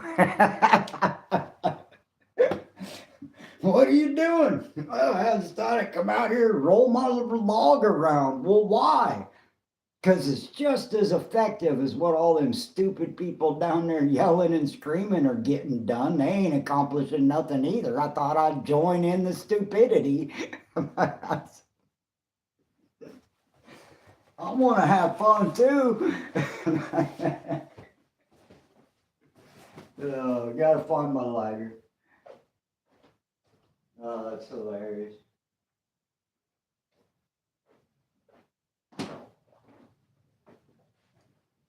Hold on, guys. Let's set my lighter down somewhere.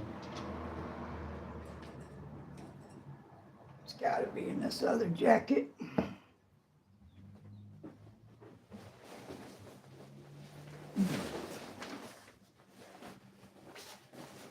Ah, there we go. Ta-da. Right on, guys. I appreciate you listening to me this morning.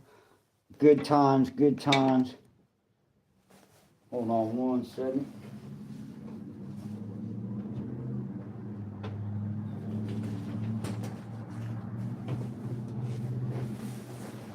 Oh, goodness.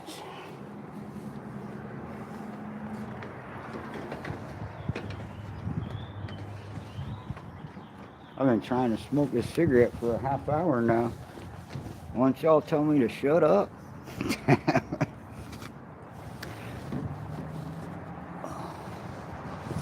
So yeah, all the negative stuff that I talk about, I still enjoy life. I still, you know, I'm not ashamed of who I am. I still like being a person on the planet.